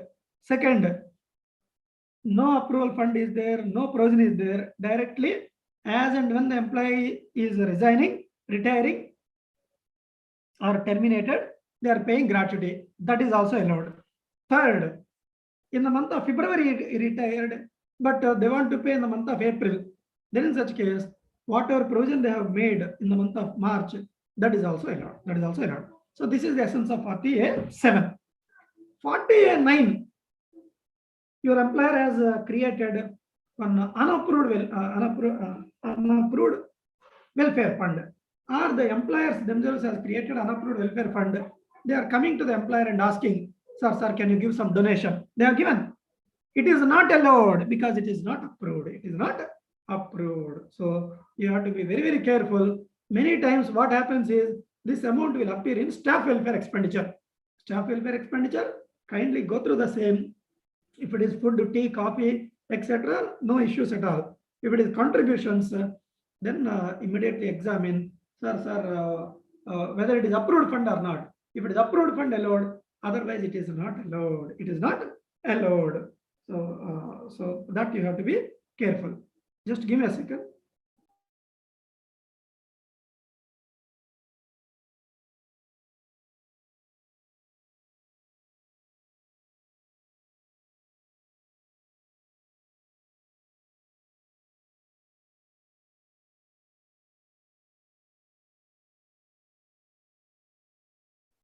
Yeah, sorry.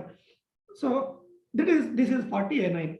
So I told you the amounts will be sitting in generally in staff welfare, or if it is directly contribution, and you can find out either in general expenditure, etc., pull it out and mention here, and in the computation, please disallow it.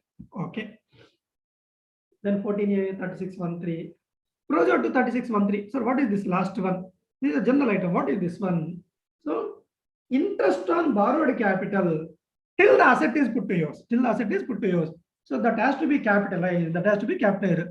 Generally, in your regular account, as per regular account standard, what we do, if the asset is taking substantial period of time, like 12 months, etc., then only we will disallow. Sorry, then only we will capitalize. Otherwise, you will charge it to P&L account. But income tax, it is never nothing like that. It simply says that if it is specific, rules are little different with regard to specific borrowings and general borrowings that we can see in ICDS sessions. So far as specific borrowing is concerned, if it is interest attributable to a capital asset and irrespective of the time period which it is taking, then till the asset is put to use or ready for being put to use, whatever amount is there, that has to be capitalized. That has to be capitalized. So if it is capitalized under the IT Act, but if it is charged to P&L account as per the regular standard, then it has to be disallowed. So that item will appear here. That item will appear here. I repeat, you purchased an asset. For that, you have taken a loan.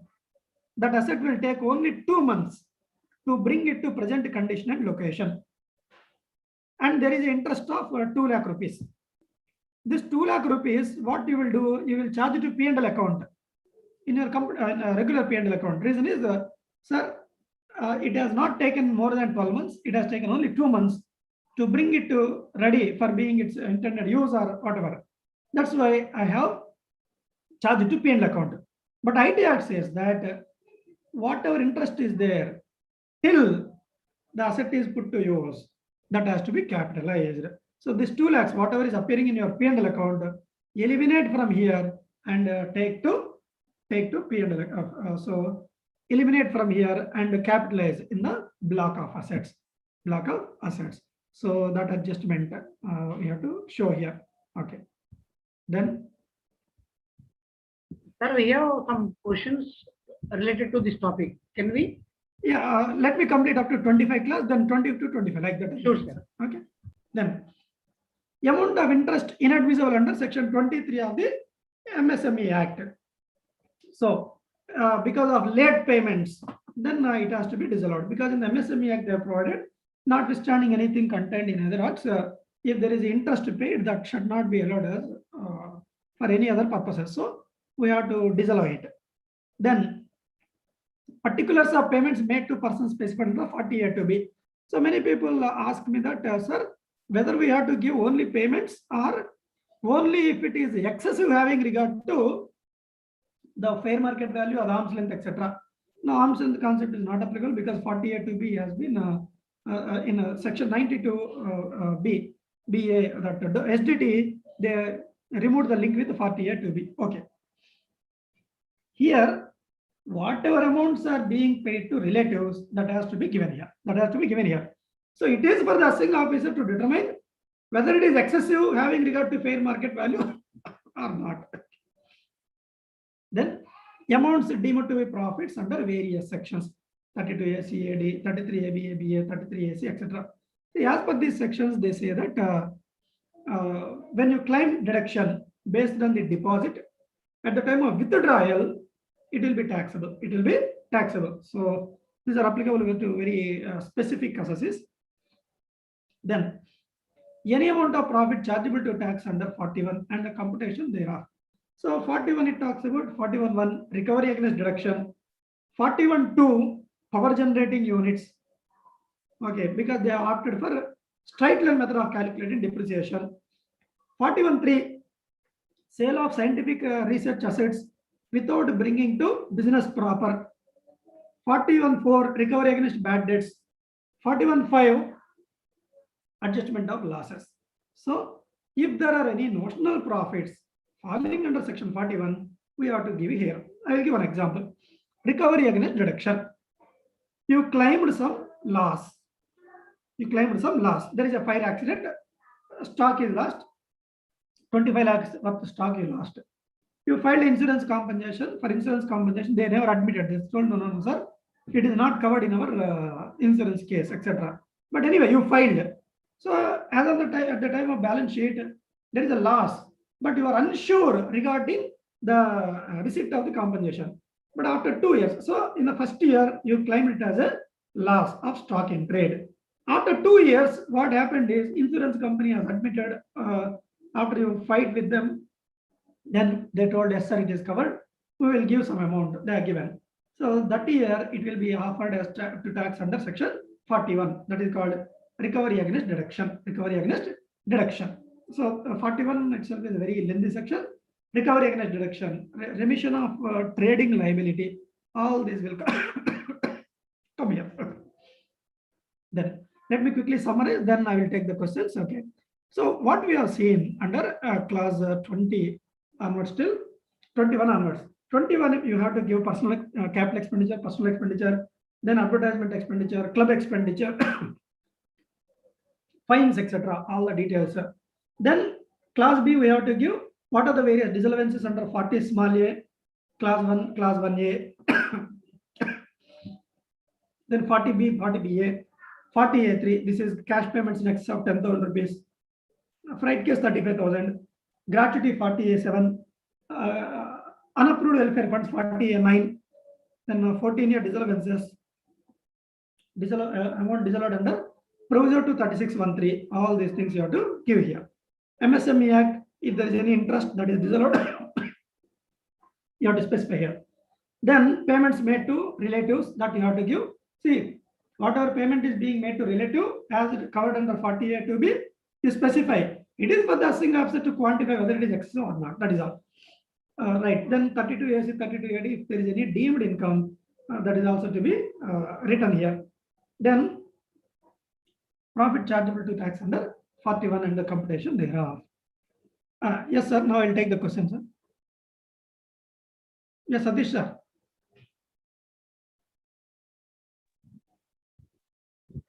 CA Manjula Madam, class 21A, expenditure by way of penalty, GST late filing fee. Can we consider as a penalty? Sir, can you please elaborate the class? Yeah, madam, what we have to take is GST is similar to sales tax. So under the sales tax also earlier, the penalties what we have been taking is any penalties under the indirect tax laws that is allowed as a deduction. So you can write it is even the penalty, you can mention clearly there, nothing wrong, but no need to do any adjustment. You can write here penalty. It is a compensatory in nature. I have a judgment also to support the same, but I did not recollect the name. A judgment. So being compensatory in nature, you can claim the same as a deduction. So you can write it as a compensatory in nature. Hence, it is allowed as deduction. Yes. Yes, sir. Same question, sir. CA Rajendra, sir. GST returns and TDS returns late filing fee charges disallowed or allowed? Fee can be claimed, sir. Fees is allowed. Fees, there is no restriction. You can claim. Okay, sir. Next one, CA Roja Garu. Sir, if the provision for gratuity is made on the basis of actuarial valuation in books, then can it be claimed as deduction or disallowed under section 40A7? It has to be disallowed, madam. Straight away it has to be disallowed because only 3 cases it is allowed. Real provision, it means already employee left in the month of February like that, or contribution to approved welfare fund, or direct payment. Only these 3 are allowed. All others, actually, all the things will be disallowed. Straight away they will be disallowed, madam. Yeah. Next one, CAN Shankaram. There are different views and case laws with regard to allowability or disallowability under section 14A. What is the reporting aspects to be considered by tax auditor? See, tax auditors are whatever you are following, whatever you are relaying. That, for example, you are following Godrej Boys case law. Then you can give saying that the computation is like this based on the judgment given in Godrej and Boys. Like that you have to give, sir. Yeah. Next one, CA Santosh Reddy Garu. Sir, in 40A2B, is the total amount paid including the GST amount also we need to mention, or only the taxable value only to be mentioned? 40A2B, particulars of payment. Yeah. See, here you can give total amount, sir. Total means inclusive of, see, here it is asking payment made to person specified. For example, the managing director or brother of the managing director supplied stationery to your entity. Bill is 1 lakh rupees plus GST is 18,000. How much is the payment? 1 lakh 18,000 you paid. That 18,000 he has remitted to government, that is different story. But what is the real cash flow from your pocket? It is 1 lakh 18,000. So 1 lakh 18,000, that is inclusive of GST, you have to show. Good question, sir. Thank you, sir. Next one, CA Bhaskar Kumar Garu. Sir, please clarify any recovery of earlier claimed expenditure, like intention of reporting is informative to department or otherwise. Reason being reported is blindly considering by CPC for adding back to the return income as per ITS. Please discuss. Yeah. See, this is a question on 41. Recovery against deduction. As an auditor also, tax auditor, it is our responsibility, no, sir. Because we already claimed insurance, there is I told you an example of, there is a fire accident. Due to the fire accident, you lost 25 lakhs. 2 years back, you claimed it as a deduction. Now insurance claim, you are receiving 10 lakhs. So logically speaking, whether you have to pay tax on 10 lakhs or not, sir, you have to pay. So profit chargeable to tax under 41, 10 lakhs you keep here, and you have to show it under computation also. If you are not doing, then we are professionally guilty under misconduct, because this is a mandatory section where we don't have any confusions or ambiguity. Yeah, sir, you need to increase the sound once again. Sorry to bothering you. Next one, CA Raghavendra Reddy Garu. Sir, is ETDS late paying fees under section 234E allowed a deduction? You just said we can. Please confirm. Yes, sir. My view is you can claim 234E fees is concerned because that is towards, see, interest not allowed, penalty not allowed. 234E, so far as fee is concerned, that is compensatory in nature. That's why you can claim. Okay, sir. Next one, CA Bajrangalal Jawar. Whether interest paid on late payment of TDS is allowable expenditure? There are contrary views on that one, sir. But my view is interest cannot be claimed, sir, because interest partakes its character from the main amount. What is the main amount? TDS or tax. Tax itself is not allowed as deduction. So interest on the same is not allowed as deduction. Whereas late fee is for delayedly filing the return. That's why it can be claimed. Okay. Sir, no more questions. You can proceed with your presentation. Right, sir. I will give that, the view of this, what you say is institute also on fees. If there are any contrary thing, I will add in the PPT immediately after the session is over. Then I will share once again to the branch. You can circulate to that one so that they can remember the case law name also, sir. So whereas the fee is concerned. Yeah. Then the next one is in respect of any sum referred to under 43B. So this is talking about the 43B payments. Okay. So 43B payments, everyone knows that we have to give clearly here how much is paid, how much is not paid, etc. I'm not spending much time on this one because everyone knows this one. If you have any doubt, you can definitely ask me. So clause 26, it talks about 43B payments. 43B payments. Okay. Next one, clause 27. What it is talking about is Senvet adjustment. So Senvet availed and utilized. Then particulars of income or expenditure related to the prior period. These two are to be given. So this is to be correlated with the earlier clause where we are given the 145A adjustment. These two have to match. Okay. Now there is no Senvet. So, but for a very few people it will be applicable, like liquor companies, tobacco companies, etc. For others it is not applicable. Don't worry. Particulars of income or expenditure prior period. So prior period expenditure will be shown here, and directly it will be disallowed through the ITR also. Then 56 to 7 year, this clause is not applicable for this current year. You can skip.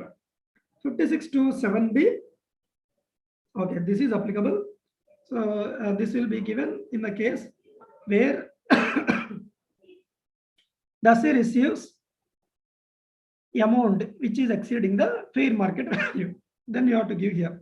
So this is applicable only for issue of shares by the company at a premium. Issue of the shares by the company at a premium. Then only clause 29 is applicable. So clause 27A not relevant for majority of the assets. 28 is not applicable for the current year. It has gone. 29. So it is asking us, okay. This will be applicable only in the case where you are issuing shares at a premium. Shares at a premium, and it is exceeding the fair market value. It is exceeding the fair market value. Then you have to give. Okay. So then 5629 we have to give. 56.210 we have to give. What is 56.29? 56.29 it talks about where any negotiations have taken place for transfer of a capital asset, but the negotiations failed, because of which whatever advance your client has received, that you are forfeiting. For example, your client has a immovable property. There is some person, intended buyer, he gave 5 lakh rupees to your client, and later on negotiations failed. Then your client has forfeited this 5 lakhs. That 5 lakhs has to be shown under 29A small a clause. 29A small a clause. So this is one thing. It means where any compensation received, where any advance money, etc., have been received, and towards a capital transfer of a capital asset, and the negotiations failed, because of which you received you forfeited the advance money. That has to be indicated in 29A small a. Then 56.210 payments to gift transactions that you have to indicate here. Okay. Then 30 amount borrowed or repaid on hundi, that you have to give. Then 30A it talks about 92 CE. So it talks about it is also applicable for very few associates. Anyway, just I will give the indication. If there is any primary adjustment, and because of the primary adjustment, then there is a secondary adjustment. Those details you have to give. Those details you have to give. So first you have to give, first of all, whether there is a primary adjustment or not. What do you mean by primary adjustment? Primary adjustment is nothing but in the transfer pricing, they have disallowed certain expenditure because it is excessive having regard to arm's length price. And it attained finality. Attained finality means either you have not contested, you told, okay, sir, I am fine with that addition, disallowance, or you don't want to argue, saying that, okay, only 5 lakh rupees, I don't want to argue, small amount, etc. Or you have gone to DRP, there you lost. You gone to tribunal, there you lost. You gone to court, there you lost. It means it attained finality, that adjustment attained finality. Then you have to indicate that money here, that amount here. See, the primary adjustment, whatever they are making, so it has to be repatriated within 90 days of the specified period. If it is not brought within the 90 days of the specified time, 90 days from the specified date, then in such case, 90 days from attainment date, attainment of finality date, then notional interest will be added. So for that purpose they are asking, but secondary adjustment is required to be done only if the primary adjustment is a bigger number in the sense that it is exceeding 1 crore rupees. It is exceeding 1 crore rupees. Okay. Then 30B talks about thin capitalization adjustment. Thin capitalization adjustment. Sir, what do you mean by thin capitalization adjustment? So this is also applicable where only the Indian companies are taking loans from their parents or their AEs located outside India, and they are making, and because of that one, there is a excess interest outgo. Excess interest outgo means, in simple terms, it is more than 30% of the EBITDA. 30% of the EBITDA. See, remember in crude way, but there are so many other ways to calculate. Just suppose you are taken a 25 crores loan from the parent company outside India. Then the interest amount is 1.5 crores. 1.5 crores. Then your EBITDA is say 10 crore rupees. Instead of taking 10 crores, you take as 1 crore. 1 crore into 30%. 30 lakhs is the maximum amount of interest you should have paid to your parent company. But really you paid 1.5 crores. So the excess amount of 1.2 will be disallowed. Excess amount of 1.2 will be disallowed. And it can be carried forward for 8 years. You can adjust in a year, in the future year, where overall amount is not exceeding 30%. This is very, in broad terms, that is the one. Okay. Then GAR provisions. See, it is talking about whether the assessee has entered into any impermissible arrangement, evidence arrangement, which is triggering section 96. Then you have to give the details of the GAR provisions. Details of the GAR provisions. See, this GAR provisions disallowance will be attracted only in the case where the aggregate benefit exceed 3 crore rupees. Aggregate tax benefit exceed 3 crore rupees. So the form is asking us to quantify. Suppose because of the application of GAR provisions, the overall tax benefit is only 2.5 crores. Then it won't call for any disallowance. But here disclosure is required. Disclosure is required. Let me quickly summarize. Then I will take the questions. Okay. 43B disallowances it is asking. Then SENMAP not required. Prior period expenditure, it has to be indicated here. 5627 is not applicable. 5627 is applicable only in the case of companies issuing shares at premium. That is closely held companies issuing shares at premium. Then only this is applicable. Then 5629, you received some advance towards transfer of a capital asset. Later on, you forfeited. That amount will be indicated. Then 56.210, that is gifts borrowed or repaid on hundi. Then primary adjustment details you have to give. Primary adjustment means in the transfer project there is an adjustment which attained the finality. Then that money has to be brought really from the foreign associate enterprise. If you are not bringing within the specified time, then that will be notional interest will be added to your computation. But that secondary adjustment is applicable only if the primary adjustment amount is more than 1 crore rupees. Then thin capitalization rule. Thin capitalization is also applicable only when the amount is exceeding 1 crore rupees. Number one. Thin capitalization is nothing but interest paid to related parties. That is actually associate enterprise. I'm just for understanding purposes, I'm using this language. Interest paid to related parties is exceeding 30% of the EBITDA, then excess will be disallowed. Okay. Then have you entered into any GAR provisions? If you entered into any GAR provisions, that details you have to give. Okay. Yes. Any questions up to this point, sir? Before I move on to 31 to 35. Satish sir, any questions, sir? Sir, we have 6 new questions, sir. Shall I take up? Yeah. Please, sir. Please.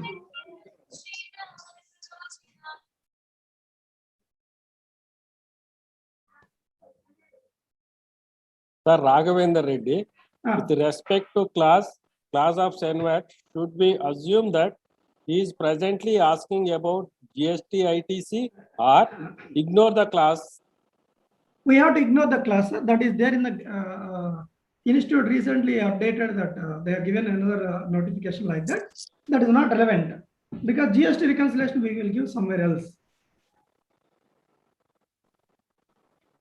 That is only for SENVAT. That is applicable only for tobacco assessees and this one liquor companies where there is a still central excise duty.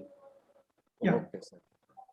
Sir Soma Narsaya, class 2643B, should enter amount paid during the year to be disclosed or only March liability paid in April to be disclosed? No, sir, entire liability, sir. Don't take that March liability like that. See, just to see the clause, what it is asking, sir. Okay. Because earlier there was judgments like that. Okay. If you see in respect of any sum, etc. Okay. See, clause B was incurred in the previous year. Was incurred means throughout the entire year. Entire year. So far as the first clause is concerned, this is talking about opening balance. It means earlier years disallowances which the assessee wants to claim during the current period and which he wants to carry forward for future years. Like that, sir. Right, sir. Rajesh Parra. Yeah. Where amount received from the employee as a notice period, is it to be shown as a receipt and is it taxable income, or it is to be reduced from the expenditure of salaries with respect to the noticed employee? See, sir, whatever you give the treatment, definitely that will fall either under your expenditure will come down or income will go up. So either way it is taxable. Either way it is taxable, sir. Either way it is taxable. Only GST you can take the view that it is not taxable because Schedule 2 is amended. Schedule 2 is amended now. Yeah. Schedule 2 is only a helping list so far as GST is concerned. So that is the reason you need not treat it as a taxable receipt under the GST is concerned. Because it says that amount received towards forbearance. Yes. Forbearance. Okay. Yeah. Sir, from anonymous attendee, Yeah. what are the disclosures to be made by the assessee in ITR in respect of investment made by him in US listed equity shares? So ITRs, I will take. Okay, anyway, since it is an ITR related question, whatever is original investment that you have to show, sir. For example, your client is there. He purchased 25 shares of Apple Incorporated. Then what is the original investment value that you have to show, number one. Then what is the maximum amount which is outstanding at any time during the year? It means what theoretically you have to do, what practically, sorry, you have to do is you take the list from your client as on 31st March. He says that as on 31st March, I have only 25 shares of Apple. Then you ask him, are there any sales during the current year? He says that, sir, in between I purchased and sold also. So 25 closing balance is there, sales is there in between. That also you have to add so that you can meet the requirements of that clause. That clause uses the language, ITR, it uses the language, maximum balance of investment, maximum amount of investment at any time held during the current year, at any time means, see, as on the date when you purchased, so closing stock plus sales, you add, then you have to disclose them. That is the first thing. Second, closing balance also it will ask. Closing balance also it will ask. As on 31st, what is the amount of shares you are having? Then second column it will ask what is the investment, original amount of investment which you made. Then third, have you received any income during the current year or not? If received, under which section, sorry, under which tab of the ITR you offered it as income? Whether it is Schedule Y, that is income from other sources, whether you offered under income from interest income or dividend income, etc. So this is the requirement so far as foreign investments are concerned, sir. Yeah, next question, sir. Sir, Bajrang Lal Jawar, Yeah. whether prior period expenditure which are crystallized and paid during the previous year needs to be mentioned. Which one, sir? I did not get. Whether prior period expenditure which are crystallized and paid during the till previous year, it is not finalized. Now it is finalized and paid during the year. Then it won't be a prior period at all, sir. See, last year, you for that you need, once again, we need to refer the account standard 4 and 5. What they say is prior period expenditure means there is an expenditure incurred during the current year because of omission in the earlier year periods. Omission means last year you have not factored this at all. For example, staff welfare expenditure is there 1 lakh rupees. Last year you made a provision. This year the actual bill came to 1,10,000. Entire 1,10,000 you can show it as a current year expenditure. It means 1 lakh as an adjustment to provision, 10,000 as a current year expenditure. Because there is a mistake only in the quantification, but you factor the amount, nature of the expenditure. For example, you have not factored at all last year, then entire thing will be disallowed in the showing the private expenditure in the current year, disallowed. Next, sir. Sir, same person, sir. Whether prior period expenditure which are crystallized and paid during the previous year needs to be mentioned. What will be the action of the CPC while processing the return? Sir, you have to mention here, you have to dissolve also in your computation. If you are not doing, our friends will take care of that job. They will simply dissolve it, sir. Sir, now questions are over, sir. Yeah, now let us move on to class 31A onwards. Okay, total we have 44 classes. Okay. Right. See, 31A onwards, it talks about, I'm not walking through in detail of this one. What is essence is 269 SS, then 269 ST, and 269 T. So under class 31, what are required? Because this is a very lengthy schedule.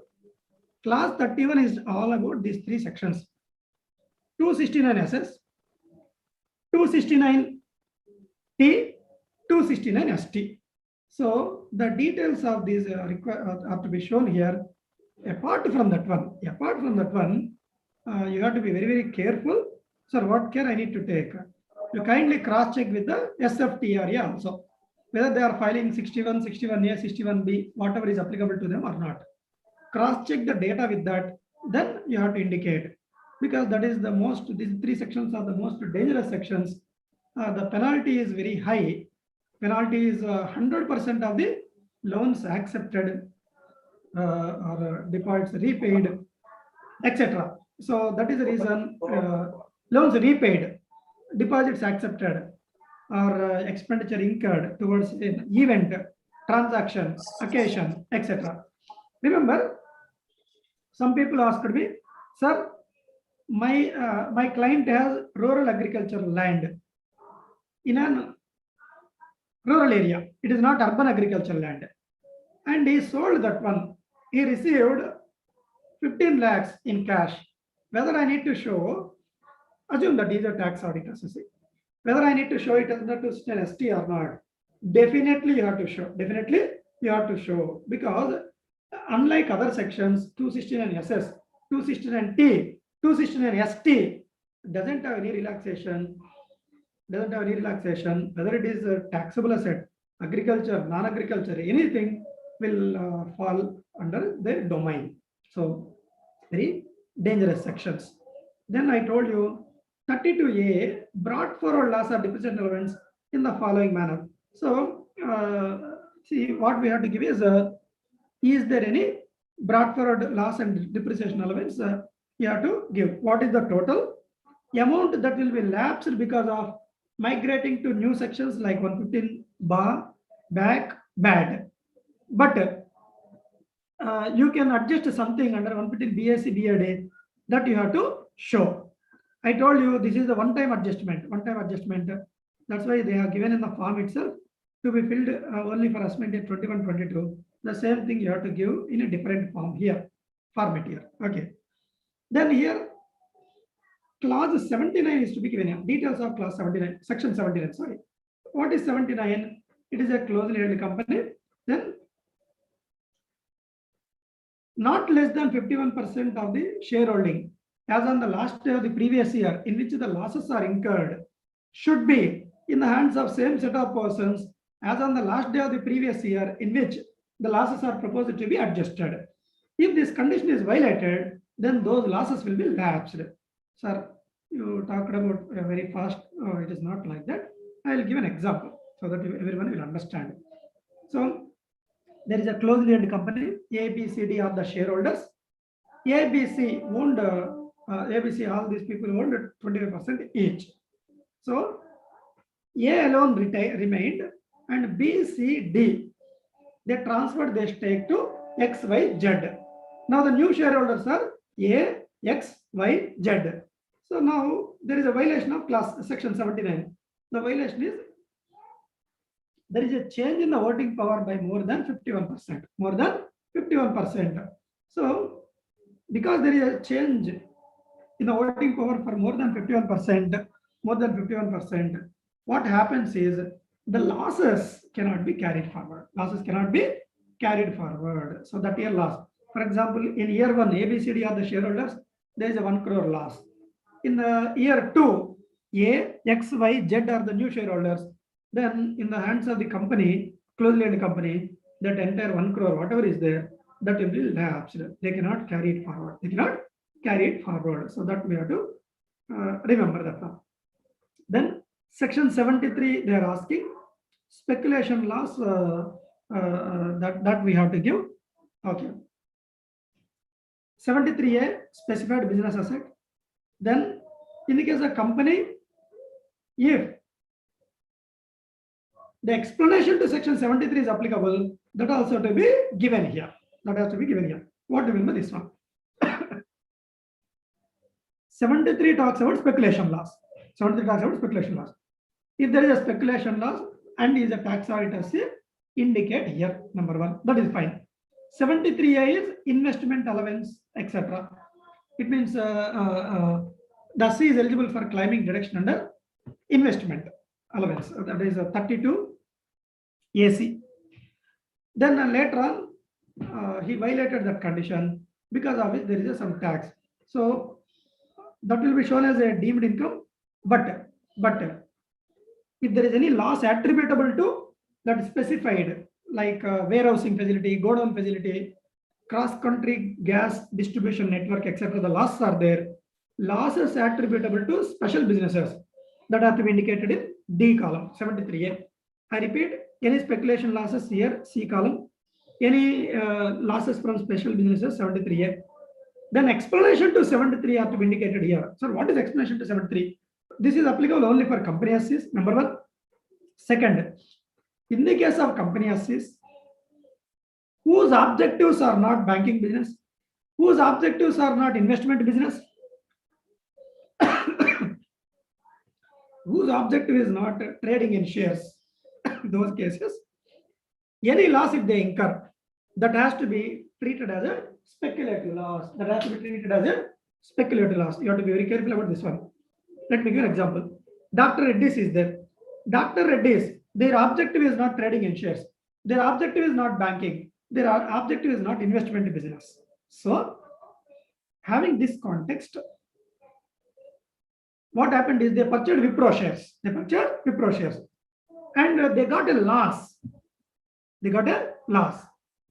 That loss is to be disclosed here. It is treated as a speculation loss. This is treated as a speculation loss.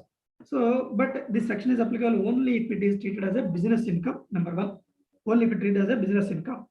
Second, that is treated as a speculative, even if deliveries are happened. Deliveries are happened. Normally, if the deliveries take place, we want to show it as a speculative, but exception is for the corporate associates. Okay. Then this is very simple section. If the associate is eligible for various deductions, you have to give section wise. What are the various deductions? Then here, TDS related one, which you have to give. It looks like a simple one, but when you are filling up, it is one of the difficult one. Then ETDS returns details you have to give. Then if you are liable to pay any interest, that you have to give. Okay. So then the next one is quantitative details in the case of trading concern, in the case of manufacturing concern, etc. Okay, right. So these are the next 5 sections. Let me quickly explain what is there. Okay. So 31, it talked about 269 SS, 269T, 269 ST. Please remember, it is applicable even for agricultural law also. Only small relaxation is there for 269 SS. Okay, so we are not concerned about that. Now, next one is 32A, brought forward losses details you have to give. Then 79 details you have to give. That is closely held companies where there is more than change of more than 51% voting power. That details you have to give under 79. 73 speculative losses. 73A investment businesses, loss from investment business. Explanation to 73. This is not regular 73. It is explanation to 73. This is applicable only for company assets. This is applicable only in the case of business income. This is applicable only if the company's objective is other than investment, banking, and trading in shares. 33 talks about details of various chapter 6 reductions or chapter 3. Okay. Then TDS details. then TDS return details, interest for various delays. Okay. Then the quantitative details. Okay. Any questions, sir? Yes, sir. We have 5 questions, sir. Yeah, please.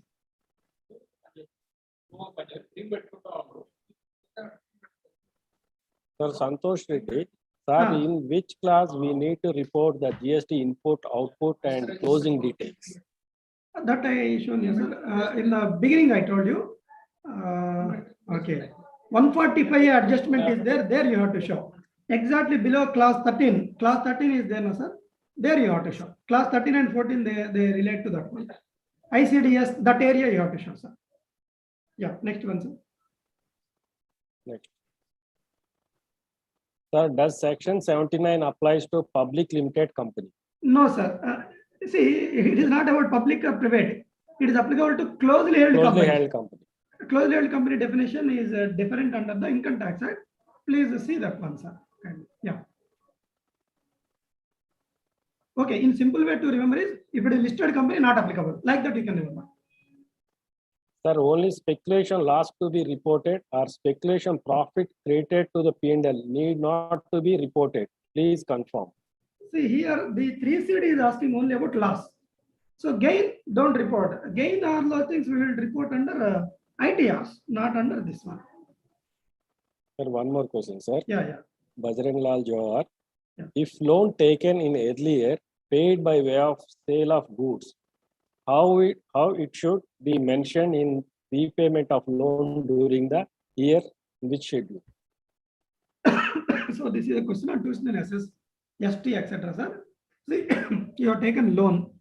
And again to that, he has made the sales. Sales. See, there are two views for this one, sir. But the most preferable way of telling you, the squaring of transaction. The squaring of transaction is also covered under 269 SS and 269 T. That is the first thing which everyone has to remember, sir. That is the first thing. There is other view also. The other view is squaring items need not be reported, giving a suitable disclosure. But the preferable view is, sir, my view also, even if it is a squaring of, it has to be disclosed, sir. Ultimately, what is happening is loan taken at the time you have shown. Loan is getting knocked off. See, whether you are paying through cash or through sale of goods, ultimately you are paying. That's why it has to be disclosed according to me also, sir. Right, sir. Questions are over. Yeah. Next, 36 to 40, let us say. 36 clause is not there now because it is talking about DDT, no more DDT now. Okay. 36A, 222E dividends are there that we have to give here. That is deemed dividend. Okay. Then 37 and 38 that talk about cost audit observations and excise audit observations. See, don't read it as excise as a GST, sir. They want to make change the form. Okay. That's it. If they change the form and they incorporate GST, then only. But anyway, now there is no more audit under GST. So if it is central excise, ignore.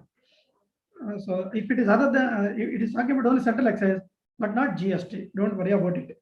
So cost audit observations and central excise audit observations we have to give. So 36 here talks about deemed dividend. Then 39. So this is a service tax audit we have to give. Service tax audit details we have to give. Then the details regarding turnover, gross profit, net profit, stock and trade turnover, material consumed, etc. So here what we have to do is little thing is the care and caution which you have to take is when you are taking the total turnover, you please take only the sale of goods, etc. It means the trading account thing only. Don't take the other income portion here because other income portion cannot be considered for ratio purposes. Okay. It means turnover does not include other incomes like rental income, dividend income, interest income, etc. Then I'll complete the remaining classes also, sir, because very small. Okay. Yeah. Yes. 41. Please furnish the details of demand raised, etc. other than income tax act and wealth tax. See, if there are any details of demand raised other than this acts, then you have to give. For example, GST demand is there that you have to show here. demand raised or refund issued during the previous year under any tax laws other than, so that you have to give GST demands, GST refunds, both you have to give here. So again here, form number. So which form is applicable to you? 61, 61A, 61B. So depending upon that, banking company 61, all other 61A, 61B is financial institutions. So whichever form is applicable except area, those details you have to give. It means, is there any delay in filing the return? That he means to ask us. Then 286 subsection 2, it is asking about the details of the CBCR, country by country reporting. Those details you have to give. Okay. Then this one, total expenditure, etc. GST related aspects we have to give. I believe that there is a deferment even for this year. I did not remember. I forgot to check actually. Right. Okay. So let me quickly summarize. Then we go to a very small session like what are the common mistakes and what is the sections. It means what are the cross linking with the ITRs. Which areas you have to cross link with the ITRs. Okay. Then. So 36 is omitted. 36 here, deemed dividend details you have to give. Then cost audit disqualifications and excess audit observations. Then service tax audit we have to give details. Then of all these things, 40 is the important ratios you have to be calculating and giving. Then immediately preceding year and current year, if it is it means for you, if the deviation is more than 20%, you kindly recheck once again whether there is anything which got missed. Reason is based on this CAS reasons. It is filter. Filter plate is more than 20% deviation automatically it will be picked for scrutiny. Okay. So demand raised and refunds under various other acts other than the income tax and wealth tax acts. So 61, 61A, 61B details you have to give. Alternate reporting entity, etc. means this one we have to give the CBCR, country by country reporting details you have to give here. Then GST breakup you have to give. Okay. Now any questions, sir? Before I take the last two small sessions, 5 minutes only it will take. First we will take up the questions. After I will complete these two things, then again we will take remaining questions. Okay, sir. Yeah. Sir, Raghavendra Reddy, if stock gain is there and there is a business loss, we can adjust. Stock gain and business loss. Okay. And it can be adjusted against the business loss. Okay, he is asking whether that can be adjusted or not. Yes, sir. If stock is gain and it can be adjusted against the business loss. Okay, see, sir, Raghavendra, sir, if it is a speculative loss, that speculative loss cannot be adjusted against the any gain. So, speculative losses directly carry forward to future years. First one. I hope that I am understood. So, speculative losses, no more adjustment, directly carry forward to future years. Okay. Next 4 years, you have to carry forward. Next 4 years, if there is any gain, you can adjust. Okay. Reverse situation. Business loss, normal business loss. Speculative gain is there. You can knock off. Yes, sir. Next question, sir. Sir, Rajendra Prasad Gupta. Yeah. Quantitative details is mandatory or option? If it is a mandatory, how to details of stock in the case of medical shop and kirana traders? Sir, for the act it is mandatory, sir. At least give some principal details, sir. At least some. But I truly appreciate that is what you say is a genuine problem. But how they are doing the GST returns? At least medical shop, yes, there should be GST. Kirana shop, if it is more than 20 lakhs. See, the moment we are talking about tax audit, where we are talking about 2 crores tax limit, 1 crore limit, etc., then definitely they would be registered under GST. Whatever they are disclosing under GST, you can pull it out now. Earlier, definitely it is a problem, sir. After GST, at least they have some backup. At least some for principal items you can give, sir. That is only we are doing, sir. Top 5 items like that. The next question, sir. Yeah. Sir, in the books of accounts, opening gratuity provision is 10 lakhs.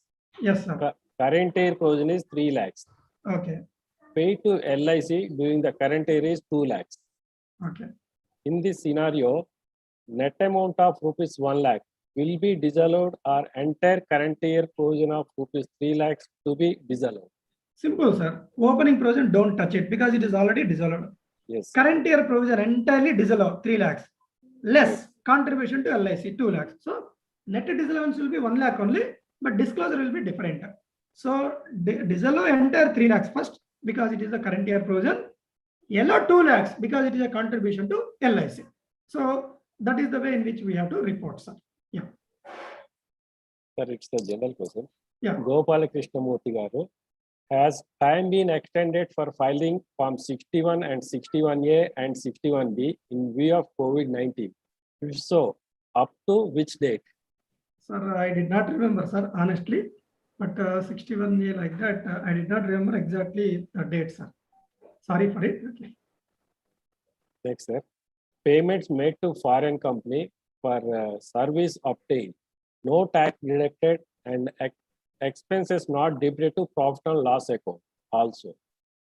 Whether any requirement of reporting by tax auditor, whether Yes, sir. assessee will be treated as assessee in default. Assessee may not be treated as assessee in default, sir, but somewhere it has to be disallowed. Somewhere it has to be disallowed. Whether you debit to P&L account, that is not the question. First of all, there is a foreign payment.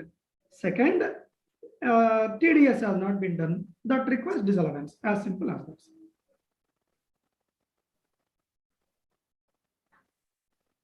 TCS is collected on the month end instead of showing on the date of each receipt. Whether interest will be applicable in this case of as a TCS is not collected on the date of receipt of amount. What will be its impact on reporting in Form 3CD? These are one more thing. I'll go back to that question and I will answer this question. Right. The foreign payment, when you are not debited to P&L, how it has gone to books of account? Just kindly let me know, sir. Number one. Okay. Second thing is, see, there may be cases where they are directly doing the balance sheet. In the statutory audit only, it should have been called out. If it is not done, you can take that, sir.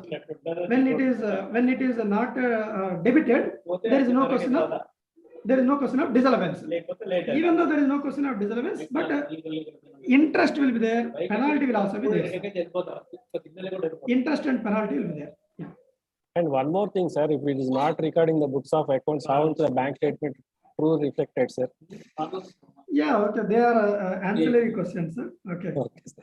Because they have not given one bank statement at all. 5 banks assay is having, 4 only is started recording. Okay, No, sir. Honestly, sorry, Sitaram, sir. yes, What we are seeing is because 2 appeals came to me like this only. I don't want to name, but they have filed. They sold the properties also through the other account, and they're asking me to file an appeal. What appeal we can file, sir? What ground you will justify? yes, sir. Yeah. Yeah, coming to TCS, sir. Can you repeat that question, sir? I lost that. Sir, TCS is collected on month end instead of showing on the date of each receipt. Okay. Whether interest will be applicable in this case as a TCS is not collected on the date of receipt of amount. Interest will be attracted, sir, because in the case of TCS, what is the time limit? 7 days from the date of passing the entry. So that's why it will be attracted.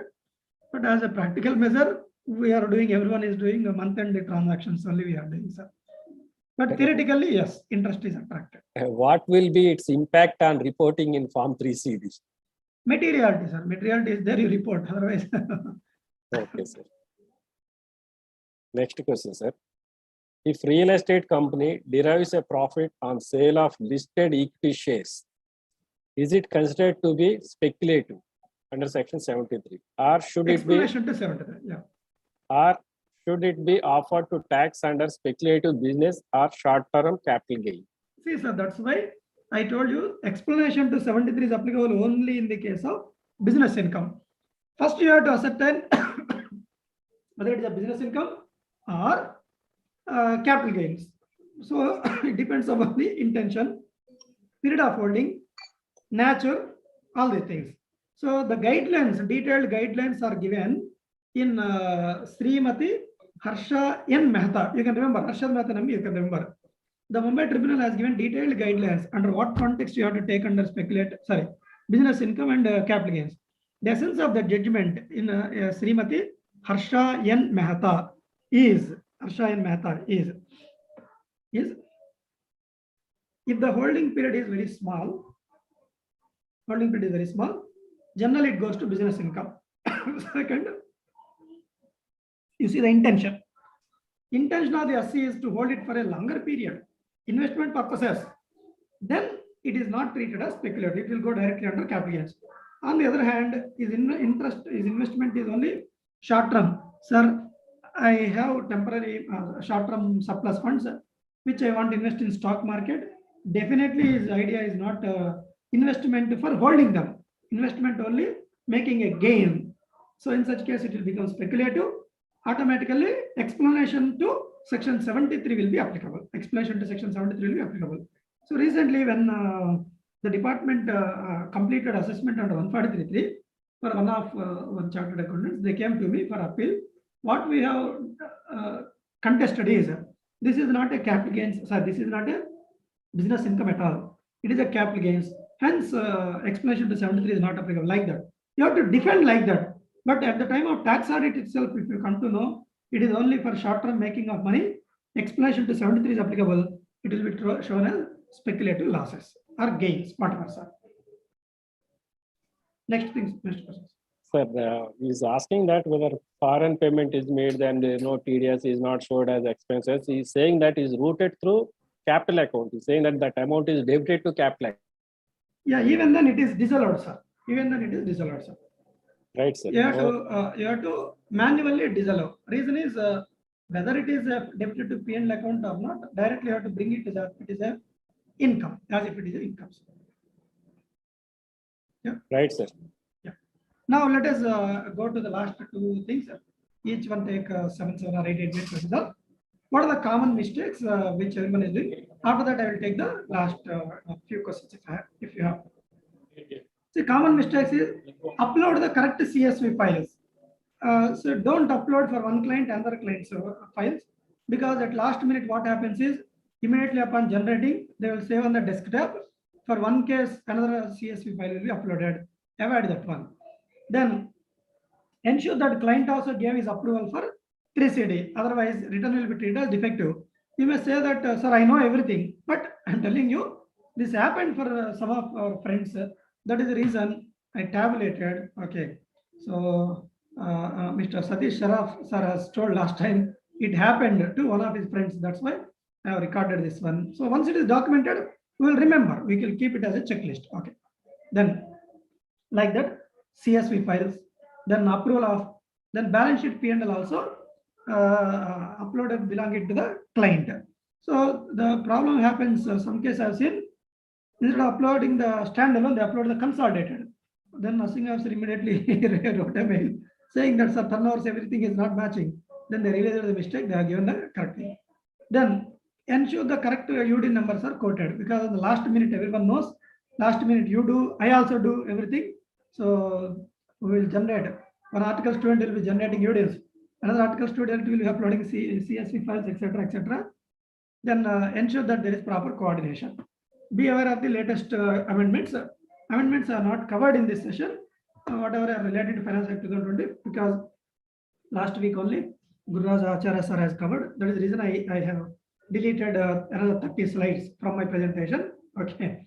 Then be aware of the latest amendments. See, for example, turnover is more than 2 crores. Don't jump to the conclusion that tax audit is applicable. See, what happened is they started punching all the data. Later on, we realized that not more than 5% cash payments, cash receipts are there. Then the limit is extended up to 10 crores. Last year is 5 crores. Now, for assessment year 21-22 onwards, it is 10 crores. So, no need to do the tax audit. Okay. Various mandatory audit reports are uploaded prior to the filing of return. Like if he is claiming TP, then TP all forms like master file is there, CBCR is there.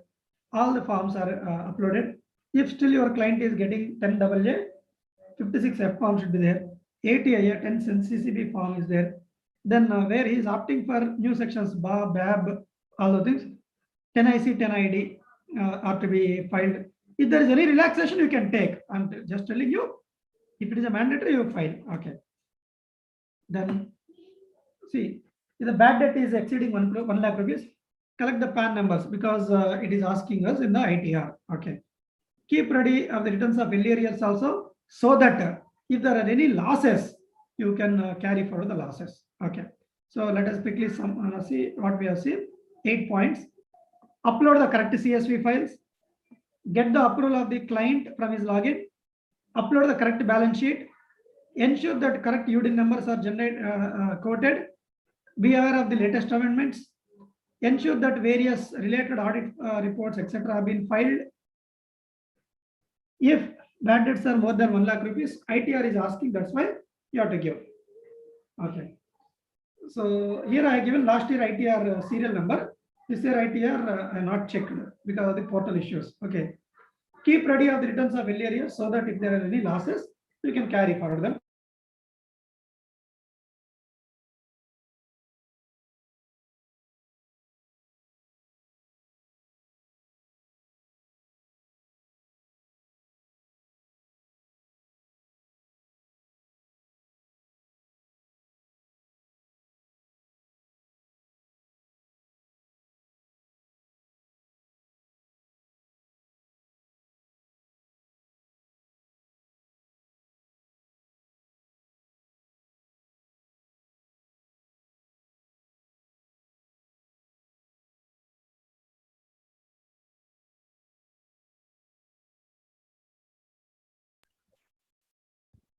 Yes, yes, seems some technical problem.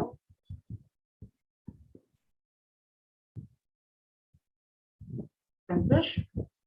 Santosh, sir sir Hello. Problem అది sir దగ్గర problem sir net okay okay join అవుతా ఒక్క నిమిషం.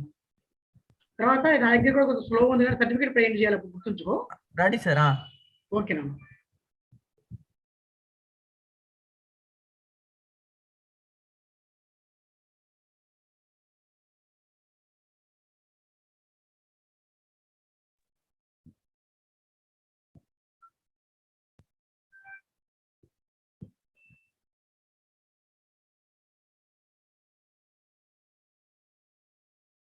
Satish sir. Hello. Yeah yes yes. Please call Rajendra sir. Yeah అదే చూస్తున్నాను, Okay, login sir. అవుతారని చూస్తున్నాను.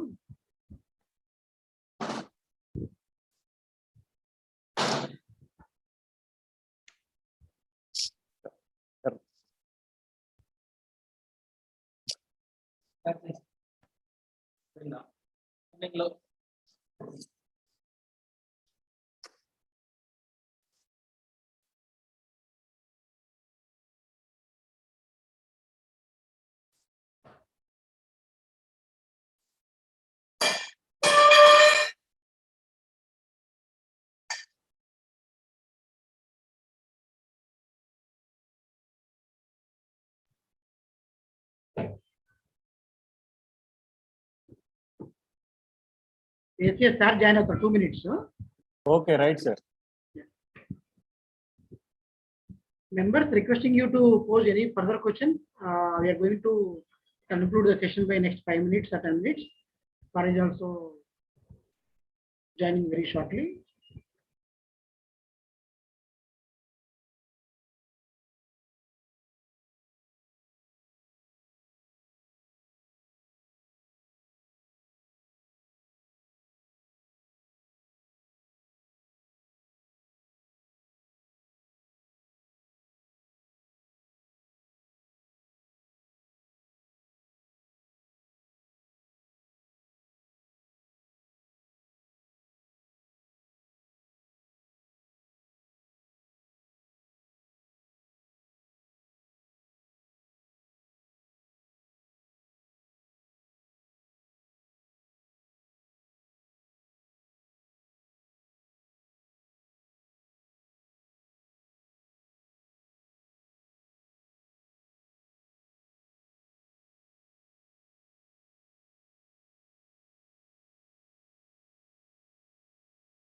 Sir, you are in mute, sir. Yeah, without presenting, I will just read what are there. Okay, sir. Yeah. Again, shall I share?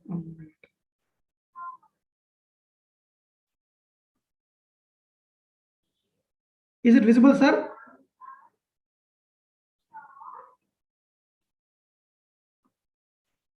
Visible? Yeah.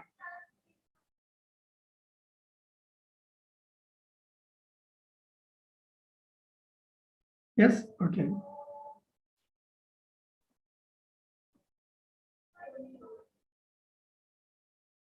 So the next thing is ICDS, you have to make a proper disclosure.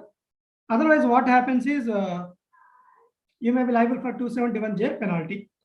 Depreciation, ensure that whatever you are giving in clause 18, that matches with the scheduled DPM of the ITR. 20, class 20, that is PFESI, ensure that it is correctly punched in the respective fields of the ITR.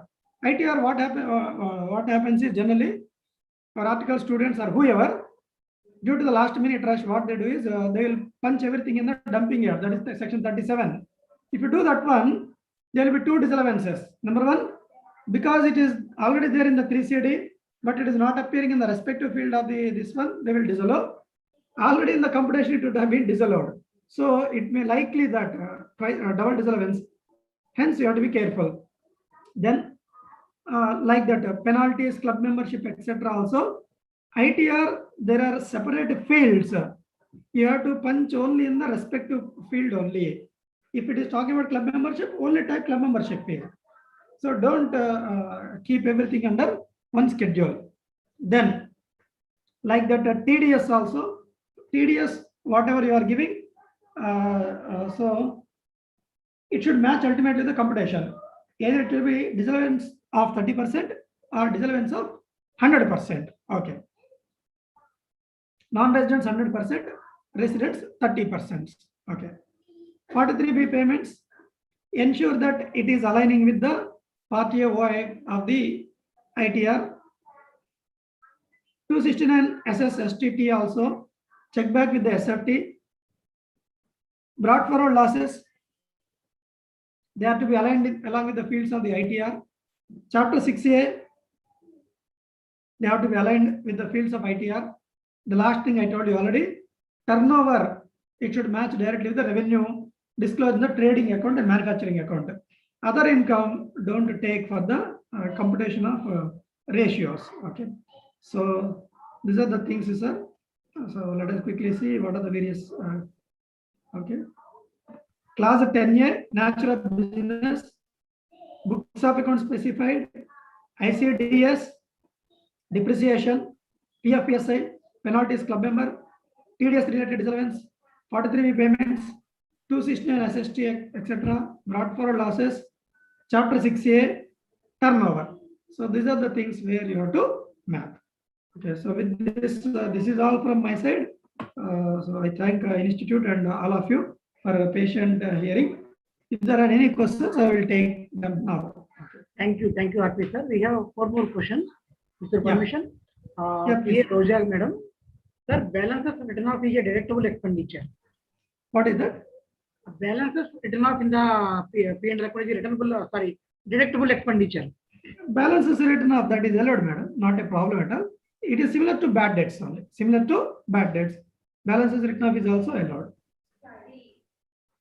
And next one, can you please explain conditions when bad debt can be claimed, like continuity of the business, etc. See, bad debts should be claimed if the related income, first of all, the related income is already offered to taxation first. It means sales is there, credit sales. So the sales has already suffered to taxation. It is sitting in debtors. So it should have been taxed earlier. Later on, it became bad debt. Then you can claim it as a deduction. Same analogy applies for balances written off also. Balances written off. Thank you, sir. One more question. CA Dilip Garu, if client is not providing depreciating for last 2 years, whether we can report in accounting policies and what precaution needs to be taken for sending tax side report. Client is not providing depreciation for last 2 years. See, sir, according to 32, subsection 1, clause 5, if I am not wrong, which says that depreciation is mandatory. Now there is no exception. You don't have a choice. If it is falling in any of the block of assets like building, like planted machinery, furniture, intangible asset, then, and it is used for business, it is mandatory for you to claim depreciation. There is no other go. Yeah. Next one is again Dilip sir. Sir, a proprietor company having turnover of 1 crore, is it required to check personal account apart from business account? It is not a tax audit, no, sir. See, if it is not a tax audit, generally what we are doing is in the balance sheet, we submit only the business related assets. Sir. Personal assets are not required. However, where the total income exceeds 50 lakhs, then details of all the personal assets are also required, because this is given in the ITR itself. This is given in the ITR. So the question of including the personal asset depends upon the total income. Your total income of your client is more than 50 lakhs. Yes, all the things have to be disclosed in the ITR. Otherwise, only business related assets. Yeah, thank you, RP sir. Lot of members praising you and requesting for PPT presentation. Members, for your information, we are going to keep the PPT presentation in the website very shortly by today night or tomorrow morning. You can download from there. Satish, one thing, Yeah. I will update that with the fee related case law. Fee related. Sure, sir. After that, I will share once again. Then you can circulate. That. Yeah, then only we'll keep that. Then only we'll keep. Within half an hour, I will share because I have already that one. Okay. Sir, no more questions. With your permission, we are going to wind up. On behalf of Hyderabad branch, we sincerely thank you for accepting our request. What a wonderful presentation, sir. So patiently took up all questions, almost 60 questions, sir. With some time, so you are explaining it to Great, sir. also. Thank you for accepting our request to address us. Again, we want to hear from you very shortly. As a token of gratitude and appreciation, we request you to kindly accept our virtual certificate of appreciation. Santosh, can you please?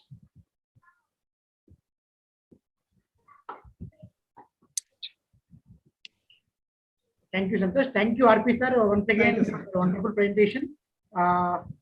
With your permission, with this, we are signing off for today, and we'll catch up you very shortly with the new programs.